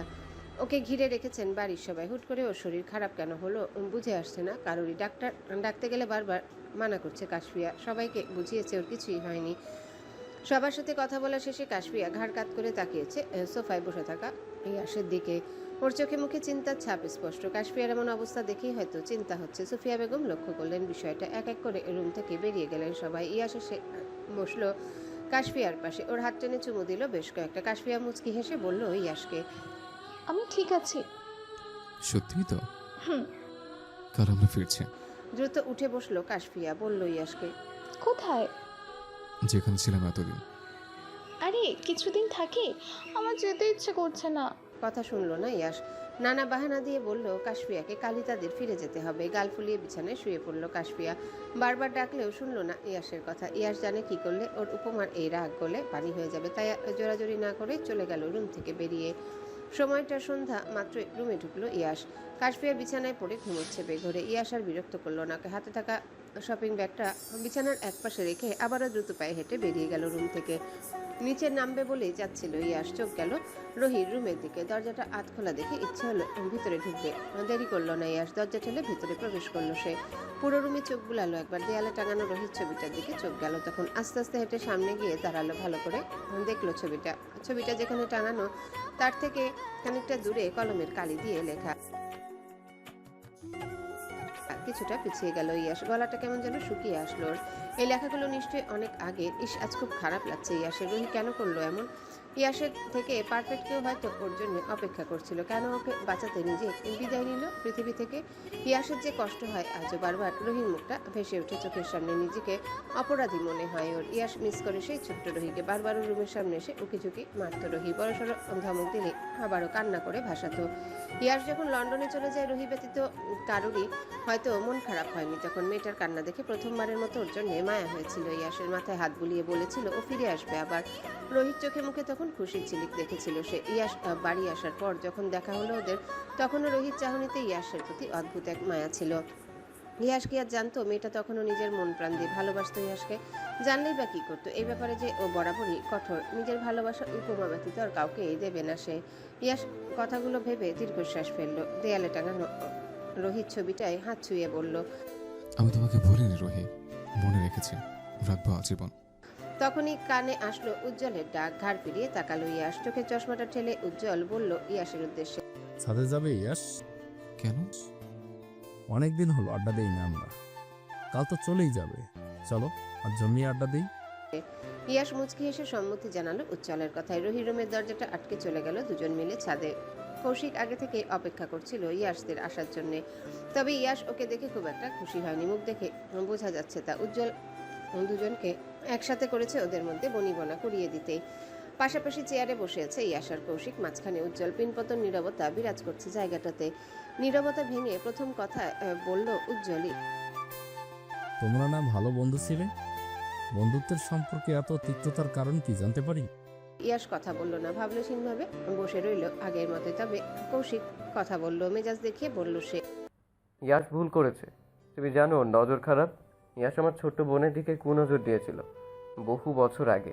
তখনই ওর সাথে সম্পর্ক ছিন্ন করা উচিত ছিল আমার। আমি তো মজা ভেবে উড়িয়ে দিলাম ওর কথা। এত বছর পর এসে আবার ভুলিয়ে ভালিয়ে বিয়ে করে বসে আছে আমার বোনকে। ইয়াস ভ্রুকুচকে তাকালো কৌশিকের দিকে, তারপর বলল, বিয়ে করা ভুল? তুই তাহলে বিয়ে করেছিস কেন? কোন নজর দিয়েছে আর সুনজর? আমার বউর দিকেই তো। তোরও তো কিসের সমস্যা? আমার ভালোবাসা কি কোন নজর ভেবে ভুল করছিস তুই কৌশিক? বিয়ে করা ভুল নয়, কিন্তু তোকে তো আমি পাঠিয়েছিলাম আমার বোনের খবর নেওয়ার জন্য, ওকে দেখে রাখার জন্য, ভুলিয়ে ভালিয়ে বিয়ে করার জন্য নয়। তোর বোনের ভাগ্য ভালো, আমার মতো বর পেয়েছে। আর দেখে শুনে রাখার একমাত্র উপায় হলো বিয়ে করা। আমি আবার লয়াল, বিয়ে সাথে ছাড়া কারো দায়িত্ব কেন নেব? তাই সোজা বিয়ে করে বউ বানালাম। এখন খালি জুনিয়রদের মুখে আব্বু ডাক শোনা বাকি। অসভ্যতা আমার একটা সীমা থাকে ইয়াস। কি আজব, বিয়ে করেছে, বাবা হবো না? চুপ রইল কৌশিক। ওর রাগের কারণ হলো সেদিন ইয়াসের এমন উগ্র আচরণ। বাইরের লোকের সামনে ওকে ছোট করেছে ইয়াস। না জেনে না বুঝে কাশফিয়াকেও কথা শুনিয়েছে ওরা। এজন্য এতটা ক্ষেপে আছে কৌশিক। কিন্তু কি আর করবে, সেই তো বোনর। পাগল প্রায় ইয়াসের জন্যে। চোখ মুখ শক্ত করলো কৌশিক। বিড়বিড় করে বলল, আমার বোকা বোন এই অসভ্য ছেলের মধ্যে কি দেখে এত পাগল হয়েছে কে জানে। তুই মাথা মোটা গর্ধব জানার পরেও ইনায়া তোর মধ্যে যা দেখে পাগল হয়েছে। কৌশিক রেগে তাকালো ইয়াসের দিকে। এই ইয়াস মুখের উপর অপমান করে বসে সবসময়। এই জিনিসটা অপছন্দ কৌশিকের। ইয়াসের ডোন্ট কেয়ার ভাব নিয়ে বসে আছে আগের মতোই। ওর কথায় কে কি ভাবলো তাতে যায় আসে না কিছুই। কৌশিক কিছু বলতে নিলে থামিয়ে দিল উজ্জ্বল। বলল কৌশিকের উদ্দেশ্যে, কাশফিয়া ইয়াসের কাছে ভালো আছে কৌশিক, আর ঝামেলা করো না, তুমি মেনে নাও ওদেরকে। কৌশিক মুখে বিরক্তি নিয়ে উত্তর দিল। মেনে না নিয়ে উপায় আছে? ইয়াস হাসলো কৌশিকের কথায়। মুখ ভেঙচি কেটে উঠে চলে যেতে যেতে বলল, তুই মেনে না নিলেও আমার যায় আসে না, আমার যা পাওয়ার পেয়ে গেছে। ইয়াস যাওয়ার পরে চলে গেল কৌশিক। উজ্জ্বল হাসছে আর ভাবছে মনে মনে সেদিনের কথা। মাঝখানে একবার দেশে এসেছিল ইয়াস। বাড়ির কেউ না জানলেও উজ্জ্বল জেনেছিল কোনোভাবে। ইয়াসের বন্ধুর স্কুলে প্রোগ্রাম ছিল, চিফ গেস্ট হিসেবে ডাকা হয়েছিল ওকে। এর সপ্তাহখানেক পরে ইয়াসের লন্ডন ব্যাক করার কথা ছিল। পড়াশোনার ক্ষতি হচ্ছিল ওর এখানে থেকে। উজ্জ্বল সেদিন ইয়াসের সাথে দেখা করতে গিয়েছিল স্কুলে। উজ্জ্বল যখন অফিস রুমে ইয়াসের কাছে গেল তখন জানালার কাছে দাঁড়িয়ে মনোযোগ দিয়ে কিছু দেখছিল ইয়াস। স্কুলের গেটের সামনে দাঁড়িয়েছিল এক মেয়ে। পরনে ইয়াসের পছন্দের নীল রঙের শাড়ি, হাতে একগুচ্ছ কদম ফুল। টুপটাপ বৃষ্টি পড়ছিল তখন। মেয়েটার ঠোঁটের কোণে লেগে থাকা হাসি, কোমর পেরিয়ে যাওয়া লম্বা কালো চুল, ডাগর ডাগর আঁখি জোড়া, সবকিছুই অদ্ভুতভাবে আকর্ষণ করছিল ইয়াসকে। বারবার ইচ্ছে করছিল কাছে গিয়ে ছুঁয়ে দিতে মেয়েটাকে। পরে আবার নিজেই নিজেকে বকুনি দিচ্ছিল ইয়াস। একই ভাবছে সে। মেয়েটার বয়স খুব বেশি হলে 15 কি 16 হবে। ইয়াসের বয়সের সাথে 11 কি 12 বছরের গ্যাপ তো হবেই। ইয়াস কিনা এই মেয়েকে নিয়ে আকাশ পাতাল ভেবে যাচ্ছে, তাও প্রথম দেখাতে। না, ইয়াসকে এগুলো মানায় না। এই ভেবে নিজেকে মনে বকাঝকা দিল ইয়াস। কাঁধে কারো হাতের স্পর্শ পেয়ে ঘুরে তাকালো ইয়াস। দেখলো উজ্জ্বল দাঁড়িয়ে আছে ওর ঠিক সামনে। স্কুল থেকে বেরিয়ে দুজন মিলে কথা বললো অনেকক্ষণ। প্রায় সপ্তাহখানেক পর ইয়াস যখন ফিরে যাবে তখন আবারও দেখা হয় মেয়েটার সাথে, কিন্তু তখন ওর সাথে ছিল কৌশিক। বুঝতে বাকি নেই ইয়াসের এই হলো কৌশিকের একমাত্র বোন, যার গল্প শুনে এসেছে এতদিন ধরে। সেদিনও ইয়াসের সাথে উজ্জ্বল ছিল। ওর ভাবুক চেহারা দেখে প্রশ্ন করলো উজ্জ্বল, কি এত ভাবছো শুনি? বললে উত্তর দেবে কি? বলেই দেখো। আমার এক বন্ধুর প্রেম পড়েছে, বুঝলে? কিন্তু মেয়েটার তুলনায় ওর বয়স অনেক বেশি। মেয়েটাকে বলতে চাইলেও পারছে না। স্বপ্নে এসে উকোচুকি মারছে বারবার। মনে কৌতূহল জাগছে তার সম্পর্কে জানার জন্য। আমার বন্ধুর কি করা উচিত? উজ্জ্বল বুঝলো ইয়াস কোনো বন্ধুর কথা বলছে না, বরং নিজেই কথাই বলছে। মুচকি হেসে কাঁধে হাত রেখে বলল ইয়াসকে, ভালোবাসা কি আর এসব বাধা মানে? তোমার বন্ধু তাকে মন থেকে ভালোবাসলে ঠিক পেয়ে যাবে, তবে অপেক্ষা করতে হবে। ধৈর্য ধরলেই না সফলতা আসবে। উজ্জ্বলের কথায় খুশি হলো ইয়াস। হেসে বিদায় জানালো ওকে। আজ আবারও উজ্জ্বলের মনে পড়ল সেদিনের কথা। বহুবার সে অপরিচিতা সম্পর্কে শুনেছে ইয়াসের মুখে। যখন হুট করে বিয়ে করে বাড়িতে বউ নিয়ে আসলো সেদিনই বুঝে গেছে এই মেয়ে ইয়াসের ভালোবাসা। হঠাৎ দেখা হওয়া সেই অপরিচিতা। ইয়াসদের যাওয়ার সময় হয়ে এসেছে। সুফিয়া বেগম আর আনোয়ার সাহেব চুপ করেই আছেন আজ। যে কয়দিন ইয়াস থেকে সেখানে বহুবার বলেছেন এবার আর ফিরে না যেতে, কিন্তু ইয়াসের এক কথা, সে তার কাজ ছেড়ে এখানে পড়ে থাকতে পারবে না। কাশফিয়ারও তেমন ইচ্ছে নেই যাওয়ার। সেই সকাল থেকেই কান্না করে যাচ্ছে, যাবে না বলে। ইয়াস পাত্তা দেয়নি ওসবে। মমিকে কোলে নিয়ে গাড়িতে বসে আছে কাশফিয়া। ইয়াস কথা বলছে উজ্জ্বলের সাথে।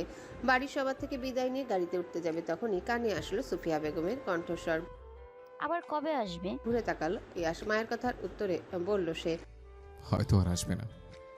আমার মৃত্যুর খবর পেলে অন্তত এসো। মায়ের অভিমানী কথায় বুকের ভেতরটা কেঁপে উঠল ইয়াসের। কথাটা শুনে কষ্ট পেল হয়তো। কাল কাশফিয়ার কথায় ছুটে গিয়েছিল ওনার সাথে কথা বলবে। মায়ের রুমের সামনে গিয়ে ফিরে এসেছে আবার। জড়তা কাজ করছিল ওর মধ্যে। মা কি ওকে দূরে ঠেলে দিবে নাকি বুকে টেনে নেবেন, এইসব প্রশ্নই বারবার ঘুরছিল মাথায়। তখন তো ইয়াস ফিরে আসলো, কিন্তু এখন ইচ্ছে করছে ওনার সাথে কথা বলতে। সব মান অভিমানের দেয়াল ভেঙে ছোট্ট বেলার মতো জাপটে ধরতে ইচ্ছে করছে মাকে। ছেলের থেকে কোনো কথার উত্তর আসবে না জানেন সুফিয়া বেগম, তাই আশাও করেননি। সবাইকে গেটের সামনে রেখে চলে যাচ্ছিলেন উনি। দুই এক পা বাড়াতেই কানে আসলো ইয়াসের কণ্ঠস্বর। আম্মু? দ্রুত মাথা ঘুরিয়ে তাকালেন সুফিয়া বেগম। ইয়াসের মুখ কতদিন পরে শুনলেন আম্মু ডাক। কোনো বিরক্তি নেই ওর চোখে মুখে। মায়ের প্রতি একরাশ স্নেহ আর ভালোবাসা প্রকাশ পাচ্ছে কেবল। সুফিয়া বেগম নিজেকে সামলে নিলেন, বললেন ইয়াসকে, কিছু বলবে? ওপর নিচ মাথা নাড়ালো ইয়াস, যার উত্তর হ্যাঁ। সুফিয়া বেগমের চোখ দুটো ছলছল করে উঠলো। মনে হচ্ছে চোখের সামনে সেই ছোট্ট ইয়াসকে দেখছেন উনি। এগিয়ে গেলেন সুফিয়া বেগম, বললেন ইয়াসকে, কি বলবে বলো? আমি তোমাকে অনেক ভালোবাসি আম্মু।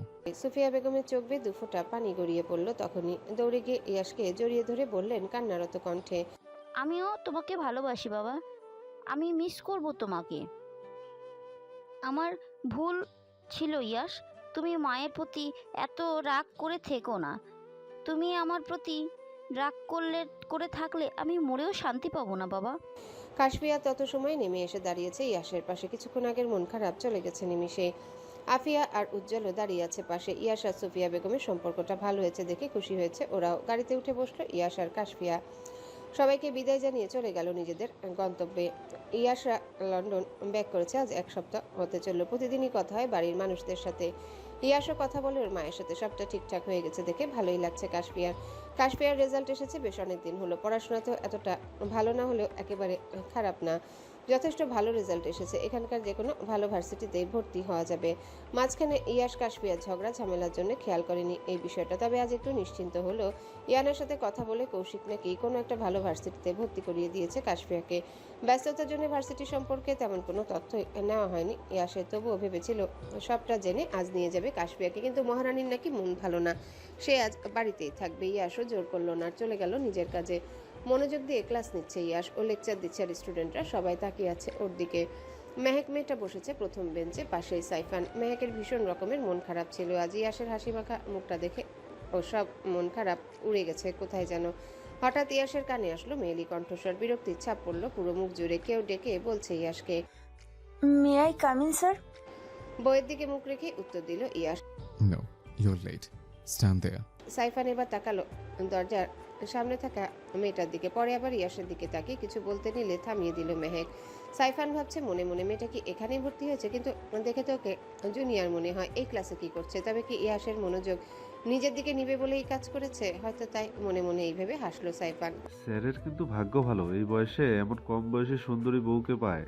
পরক্ষণে এবার ভাবছে স্যারও কিন্তু দেখতে কম সুন্দর না, এমন সুন্দরী বউ পাওয়াটাও স্বাভাবিক। মেহেকের কথায় সাইফান তো চুপ করলো, কিন্তু বাকি স্টুডেন্টগুলো বিশেষ করে ছেলেগুলো তাকিয়েছিল দরজার সামনে দাঁড়িয়ে থাকা মেয়েটার দিকে। বিরক্ত হলো ইয়াস, সবাইকে ধমক দিতে আবারও মনোযোগ দিল ক্লাসে। না চাইতেও ইয়াসের চোখ গেল মেয়েটার দিকে।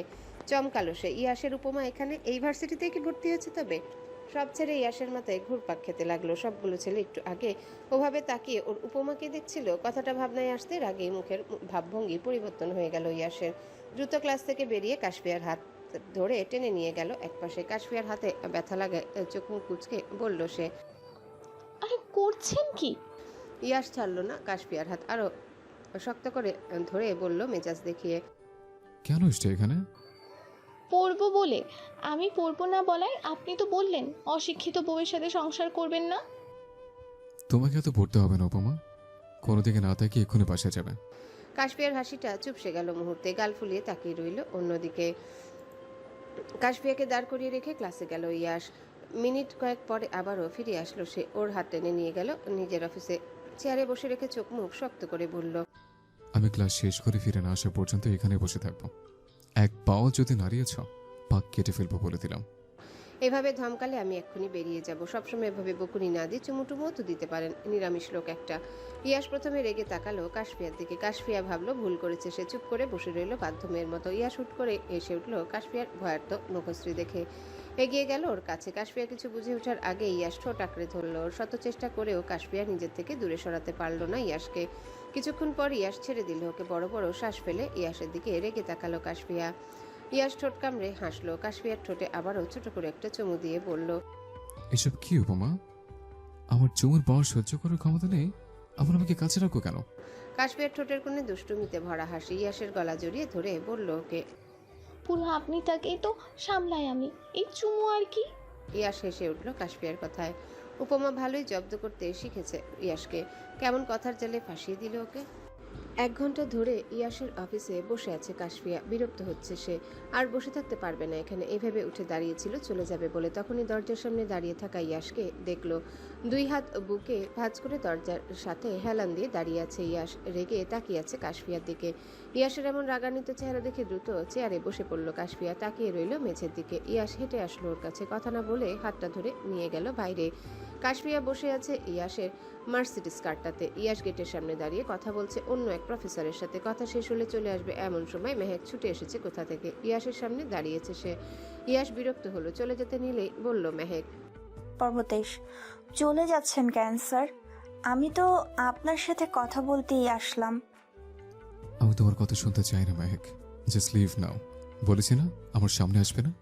ইয়াশ চলে যাচ্ছিল, দ্রুত গিয়ে ওর পথ আটকালো মেহেক। ইয়াশ পাত্তা দিল না, তেমন চলে যাচ্ছিল নিজের মতো করে। মেহেক ওর যাওয়ার পানে তাকিয়ে বলল, আমি আপনাকে পছন্দ করি স্যার। ওই মেয়েটার মধ্যে কি আছে যা আমার মধ্যে নেই? আমাকে আপনি বলুন, আপনার কেমন মেয়ে ভালো লাগে? আমি চেষ্টা করব ওরকম হওয়ার। সাইফান দৌড়ে এসেছে মেহেকের পিছু পিছু। ওর পাগলামিতে বিরক্ত হচ্ছে সাইফান। ধমক দিয়ে বলেছে ওকে, আর ইউ ক্রেজি? স্যার বিবাহিত, তুই জানিস না? চুপ কর সাইফান, তুই জানিস না আমি ওনাকে ভালোবাসি? এটাকে ভালোবাসা বলে না মেহেক, অন্যায় করছিস তুই। কিছুক্ষণ তর্কাতর্কি হলো সাইফান আর মেহেকের মধ্যে। সাইফানের চোখ গেল সামনে দাঁড়িয়ে থাকা ইয়াসের দিকে। চোখে মুখে রাগের আভাসন। কখন এসে ওদের সামনে দাঁড়িয়েছে দুজনের কেউই তা খেয়াল করেনি। সাইফান প্রচন্ড ভয় পায় ইয়াসের কে। ওর রাগ কেমন সেটাও অজানা নয়। মেহেকও সমানভাবে ভয় পায় ইয়াসকে। তবে আজ ওর কি হলো কে জানে। পরিস্থিতি স্বাভাবিক করতে সাইফান আমতা আমতা করে জিজ্ঞাসা করলো, কি কিছু? আচ্ছা। ইয়াস তাকালো গাড়িতে বসে থাকা কাশফিয়ার দিকে। মনোযোগ দিয়ে ইয়াসের ফোন ঘাটছে সে। এখানে এত সময় কি হলো না হলো কিছুই হয়তো কানে যায়নি কাশফিয়ার। যাবেই বা কি করে? ওদের থেকে গাড়ির দূরত্ব একটু বেশি। ইয়াস কাশফিয়ার দিক থেকে চোখ সরিয়ে মেহেকের দিকে তাকালো, বলল ওকে, প্রথমত তুমি আমার স্টুডেন্ট, এর বেশি কিছুই নয়। বারবার আমি তোমাকে ক্ষমা করব না মেহেক। নেক্সট টাইম এমন ভুল করলে আমি তোমাকে পানিশ করব। ইয়াসের গাড়িটার দিকে ইশারা করে বলল আবারও, অ্যান্ড লিসেন, ওই যে দেখছো গাড়িতে বসে থাকা মেয়েটা, সে আমার ওয়াইফ। আমার ভালো থাকার কারণ। পুরো দুনিয়ার কাছে হেরে গিয়ে ক্লান্ত হলে একমাত্র ওর কাছে গিয়ে আমি শান্তি খুঁজে পাই। ইয়াসের ভালোবাসা পাওয়ার যোগ্যতাও কেবল তার উপমারই আছে। তুমি কেন মেহেক? পৃথিবীর কেউই আমার উপমার মতো হতে পারবে না। হলেও তার প্রতি আমার ভালোবাসা জন্মাবে না। মেহেক হয়তো বুঝলো সে ভুল করেছে। চুপ করে প্রতিটা কথা শুনলো ইয়াসে। ছোট্ট করে সরি বলল ইয়াসকে। ইয়াস শুনেছে কিনা সন্দেহ। ওদেরকে ওখানে রেখেই চলে গেছে সে। ইয়াসের যাওয়ার দিকে তাকিয়ে সাইফান মুচকি হেসে বিড়বিড় করে বলছে, ভালোবাসলে তো এভাবেই বাসতে হয়। রাত প্রায় 12টার কাছাকাছি। কাশফিয়ার শরীরটা আজ খারাপ লাগছে, সকাল থেকেই বমি হচ্ছে। ইয়াসকে বুঝতে দেয়নি কিছুই। বুঝলে তো এই রাত বিরাতে নিয়ে যাবে হসপিটালে। ইয়াস বসে আছে সোফায়, শুয়ে থাকতে আর ভালো লাগছে না কাশফিয়ার। বিছানা থেকে উঠে কাবারটা খুলেছে, কতগুলো জামা কাপড় বের করে বিছানায় ফেলেছে। একটা একটা করে গায়ে লাগিয়ে দেখছে আয়নার সামনে গিয়ে ওকে কেমন লাগছে। সবকিছুই করছে ইয়াসের মনোযোগ নিজের দিকে আনবে বলে, কিন্তু এই ইয়াস তো ল্যাপটপে মুখ গুজে আছে, একবারও তাকাচ্ছে না কাশফিয়ার দিকে। বিরক্ত হয়ে ইয়াসের সামনে গিয়ে দাঁড়ালো কাশফিয়া, বলল ওকে, শুনুন।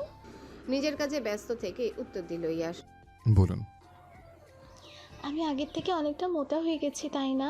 ইয়াস তাকালো কাশফিয়ার দিকে, পা থেকে মাথা পর্যন্ত ভালোভাবে পর্যবেক্ষণ করলো ওকে। মুচকি হেসে বলল, কই না তো, তুমি আগের মতোই সুন্দর। হ্যাঁ, আমি আগে থেকে অনেকটা মোটা হয়েছি, ভালো করে দেখুন। আর একটা জিনিস কি জানেন? না বললে জানবো কি করে?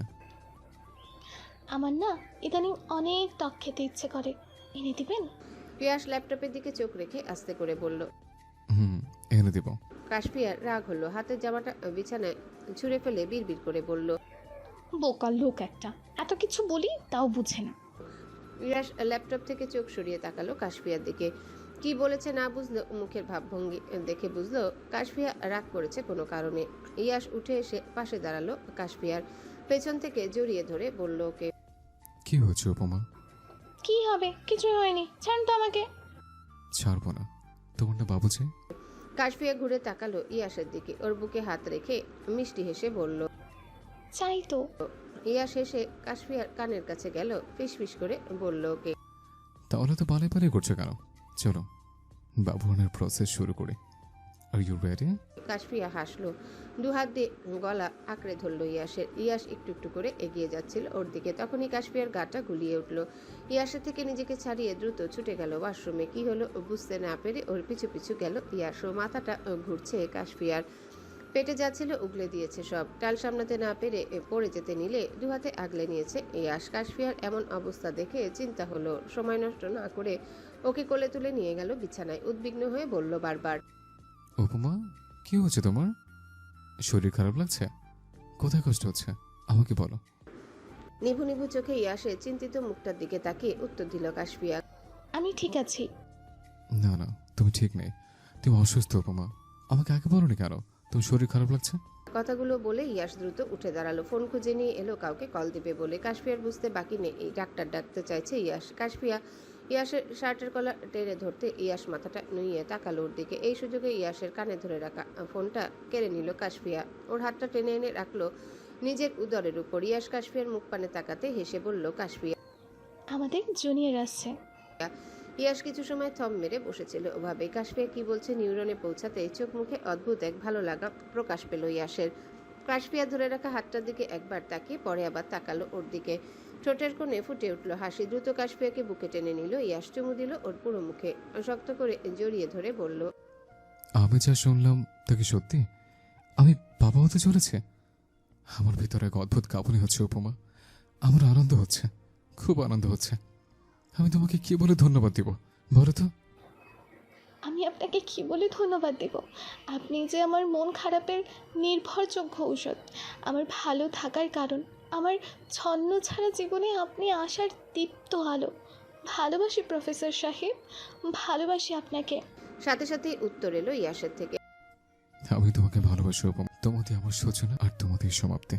হাসলো কাশফিয়া। ইয়াশের মতো শক্ত করে জড়িয়ে ধরল ওকে। মনে মনে ভাবলো সে, এই মানুষটা এত পাগল কেন ওর জন্যে, এত কেন ভালোবাসে ওকে। সবার সামনে কঠোর বদমেজাজি আর কাশফিয়ার সামনে এতটা শান্ত। ছেলেদের ভালোবাসা বুঝি এমনই হয়। ভালোবাসার মানুষ ব্যতীত অন্য সবার কাছে তারা বেপরোয়া। যেমনটা ইয়াশ, পুরো পৃথিবীর কাছে সে কঠোর বেপরোয়া হলেও কাশফিয়ার কাছে শান্ত একটা মানুষ, যে নিজের সবটুকু দিয়ে ভালোবাসতে জানে কেবল। কাশফিয়া মুচকি হেসে বিড়বিড় করে বলল, রুহি আপু ঠিকই বলতো, আমি সত্যি ভাগ্যবতী।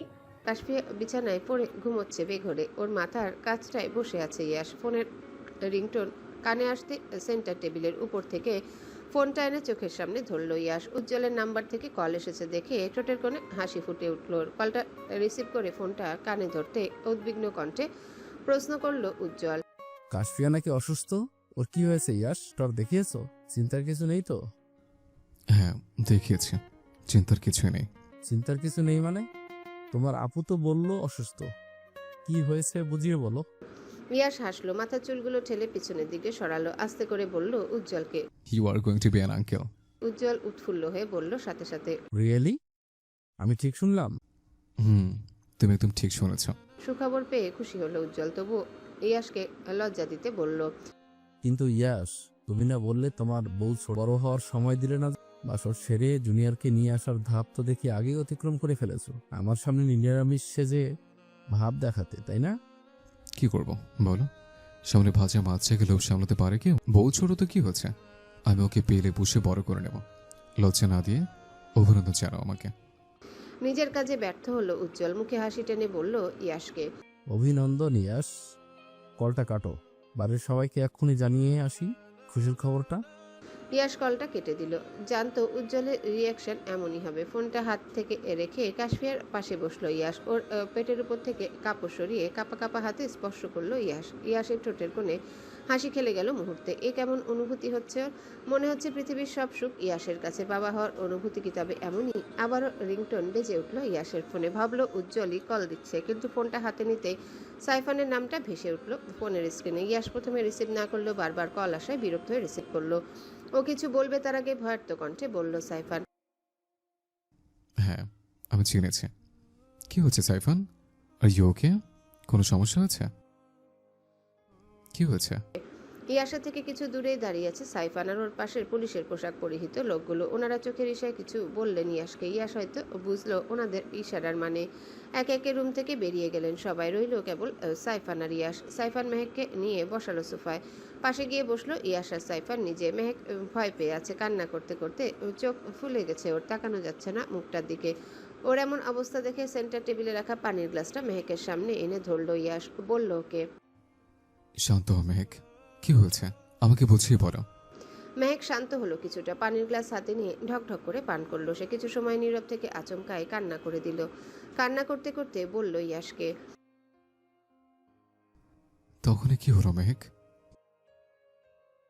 মেহেকের আব্বুর সাথে কৌশিকের ব্যাপারটা নিয়ে ঝামেলা হয়েছিল ইয়াশের, কিন্তু তার জন্যে যে কেউ কাউকে মারতে চাইবে ধারণাতেও ছিল না ওর।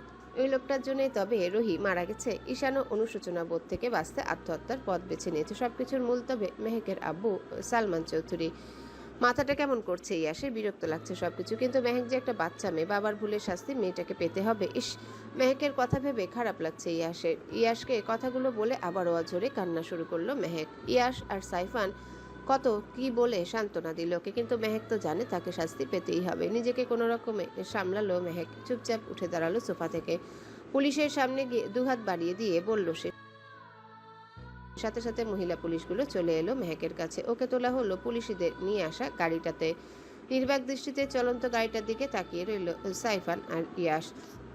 দেখতে দেখতে কেটে গেছে অনেকগুলো দিন। কাশফিয়ার প্রেগন্যান্সির এখন 9 মাস চলছে। সামনের সপ্তাহে ডেলিভারি ডেট দিয়েছে ডাক্তার। ইয়াস তার কাছ থেকে ছুটি নিয়েছে, আপাতত পুরো দিন বাড়িতেই থাকে কাশফিয়ার সাথে। মাঝে মধ্যে মুড সুইং হলে ইয়াস ঘুরতে নিয়ে বাইরে যায়। সব রকম ভাবে ভালো রাখার চেষ্টা করে তার উপমাকে। কৌশিক আর ইনায়া মাঝে মধ্যে আসে কাশফিয়াকে দেখতে। কৌশিক ইয়াসের সাথে কথা বলতে চাইলেও ইয়াস তেমন গুরুত্ব দেয় না ওকে। এতে আরো রাগ বাড়ে কৌশিকের। মনে মনে ইয়াসকে কত সময় বকাঝকা করে শান্ত হয়ে যায়। আবার ল্যাপটপ হাতে নিয়ে সোফায় বসে আছে ইয়াস। কাশফিয়ার কোলে বসে আছে, কাঁধে মাথাটা রেখে নিশ্চিন্তে ঘুমাচ্ছে সে। কাশফিয়ার পেট বড় হওয়ায় নড়াচড়া করতে কষ্ট হয় এখন। বাথরুমে গেলেও ইয়াস নিয়ে যায় হাত ধরে। দাঁড়িয়ে থাকে দরজার সামনে, ওকে একা ছাড়ে না কোনোভাবে। এই যে এখন কাজ করছে, জোর করে নিজের কোলে বসিয়ে রেখেছে ওকে। ল্যাপটপের থেকে চোখ সরিয়ে কাশফিয়ার দিকে তাকালো ইয়াস। দেখে নিল ও সজাগও কিনা। ঘুমিয়ে পড়েছে দেখে দেরি করলো না আর কোলে তুলে বিছানায় শুইয়ে দিল ওকে। ইয়াস উঠে চলে যেতে চাইলে বাধা দিল কাশফিয়া। পেটে হাত দিয়ে উঠে বসতে চাইলে ইয়াস চিন্তিত কণ্ঠে জিজ্ঞাসা করলো ওকে, কি হলো উপমা? কোথাও কষ্ট হচ্ছে আমাকে বলো। কাশফিয়া কোনো মতে উঠে বসলো। ইয়াসের দিকে কিছুক্ষণ তাকিয়ে মাথা রাখলো ঘাড়ে, ঘন ঘন শ্বাস ফেলে বলল, প্রফেসর সাহেব, তাড়াতাড়ি একটা চুমু দিন তো, নিঃশ্বাস নিতে কষ্ট হচ্ছে আমার। ইয়াস প্রথমে ভেবেছিল কাশফিয়ার পেন উঠেছে, কষ্ট হচ্ছে ওর, কিন্তু এখন বুঝতে বাকি নেই বোর দুষ্টুমি করছে। কি আর করবে ইয়াস, একমাত্র বইয়ের কথা ফেলবে কি করে? কথা না বলে কাশফিয়াকে জড়িয়ে ধরলো সে। আলতো করে নিজের ঠোঁট ছুঁয়ে দিল ওর পুরো মুখে। কাশফিয়া খামচে ধরেছে ইয়াসের মাথার চুলগুলো। বিরক্ত হলো ইয়াস, গম্ভীর কণ্ঠে বলল কাশফিয়াকে, ছিঁড়ে ফেল আমার মাথার চুলগুলো সব। কাশফিয়ার রাগ হলো ইয়াসের কথায়, বুকে ঘুষি মেরে বলল, থুর, আনরোম্যান্টিক লোক একটা। রোম্যান্সের সময় বউরা এমন করেই মুভিতে দেখেননি? ইয়াস মাথায় হাত ঠেকিয়ে বসে রইল ওখানে। ইয়াস চুপ করে বসে আছে, তাও এমন ভঙ্গিতে। কাশফিয়ার মনে হলো শরীর খারাপ করেছে ওর। ইয়াসের গালের মুখে হাত দিয়ে উদ্বিগ্ন হয়ে জিজ্ঞাসা করলো, কি হয়েছে আপনার? ইয়াস এক ধ্যানে তাকিয়ে আছে কাশফিয়ার মুখটার দিকে, ঘন ঘন নিঃশ্বাস ফেলছে ক্রমাগত। কাশফিয়ার ইয়াসের ঠোঁটদের দূরত্ব খুব একটা বেশি নয়। এই দূরত্ব কমিয়ে দিতে সময় নিল না ইয়াস। আঁকড়ে ধরলো কাশফিয়ার গোলাপ রাঙা ঠোঁট দুটো। শত চেষ্টা করেও ইয়াসকে নিজের থেকে সরাতে পারল না কাশফিয়া। কিছুক্ষণ পর ইয়াস ছাড়লো ওকে। ভেজা ঠোঁটে আঙ্গুল ছুঁয়ে বলল মাদকতা মিশ্রিত কণ্ঠে, এত কাছে এসো না উপমা, আমি কন্ট্রোললেস হয়ে গেলে বেবির ক্ষতি হবে। রাগে ফুঁসছে কাশফিয়া। ইয়াসের কাজে বিরক্ত সে। চুমু দিতে বলেছিল, কিন্তু এভাবে দম আটকে মরেই যাচ্ছিল আরেকটু হলে। ইয়াস আবারও কাশফিয়ার কাছে আসতে চাইলো। আলতো করে ওর বুকে ধাক্কা দিয়ে বলল, কাশফিয়া সরুন তো, আরেকটু হলে দম বন্ধ করে মেরে ফেলছিলেন আমাকে। আপনার এইসব লুচ্চামি দেখে আমার বাচ্চাটাও পেট থেকে পেকে বেরোবে। আমি লুচ্চামি করি? তাছাড়া কি? তুমিই তো চুমু খেতে চাইলে উপমা। চুমু দিতে গিয়ে কন্ট্রোললেস হয়ে গেলে আমার কি দোষ বলো?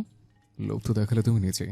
ইয়াসের কথার জালে আটকা পড়লো কাশফিয়া। কথা কাটাতে বলল সে, আর কত লজ্জা দেবেন আমাকে?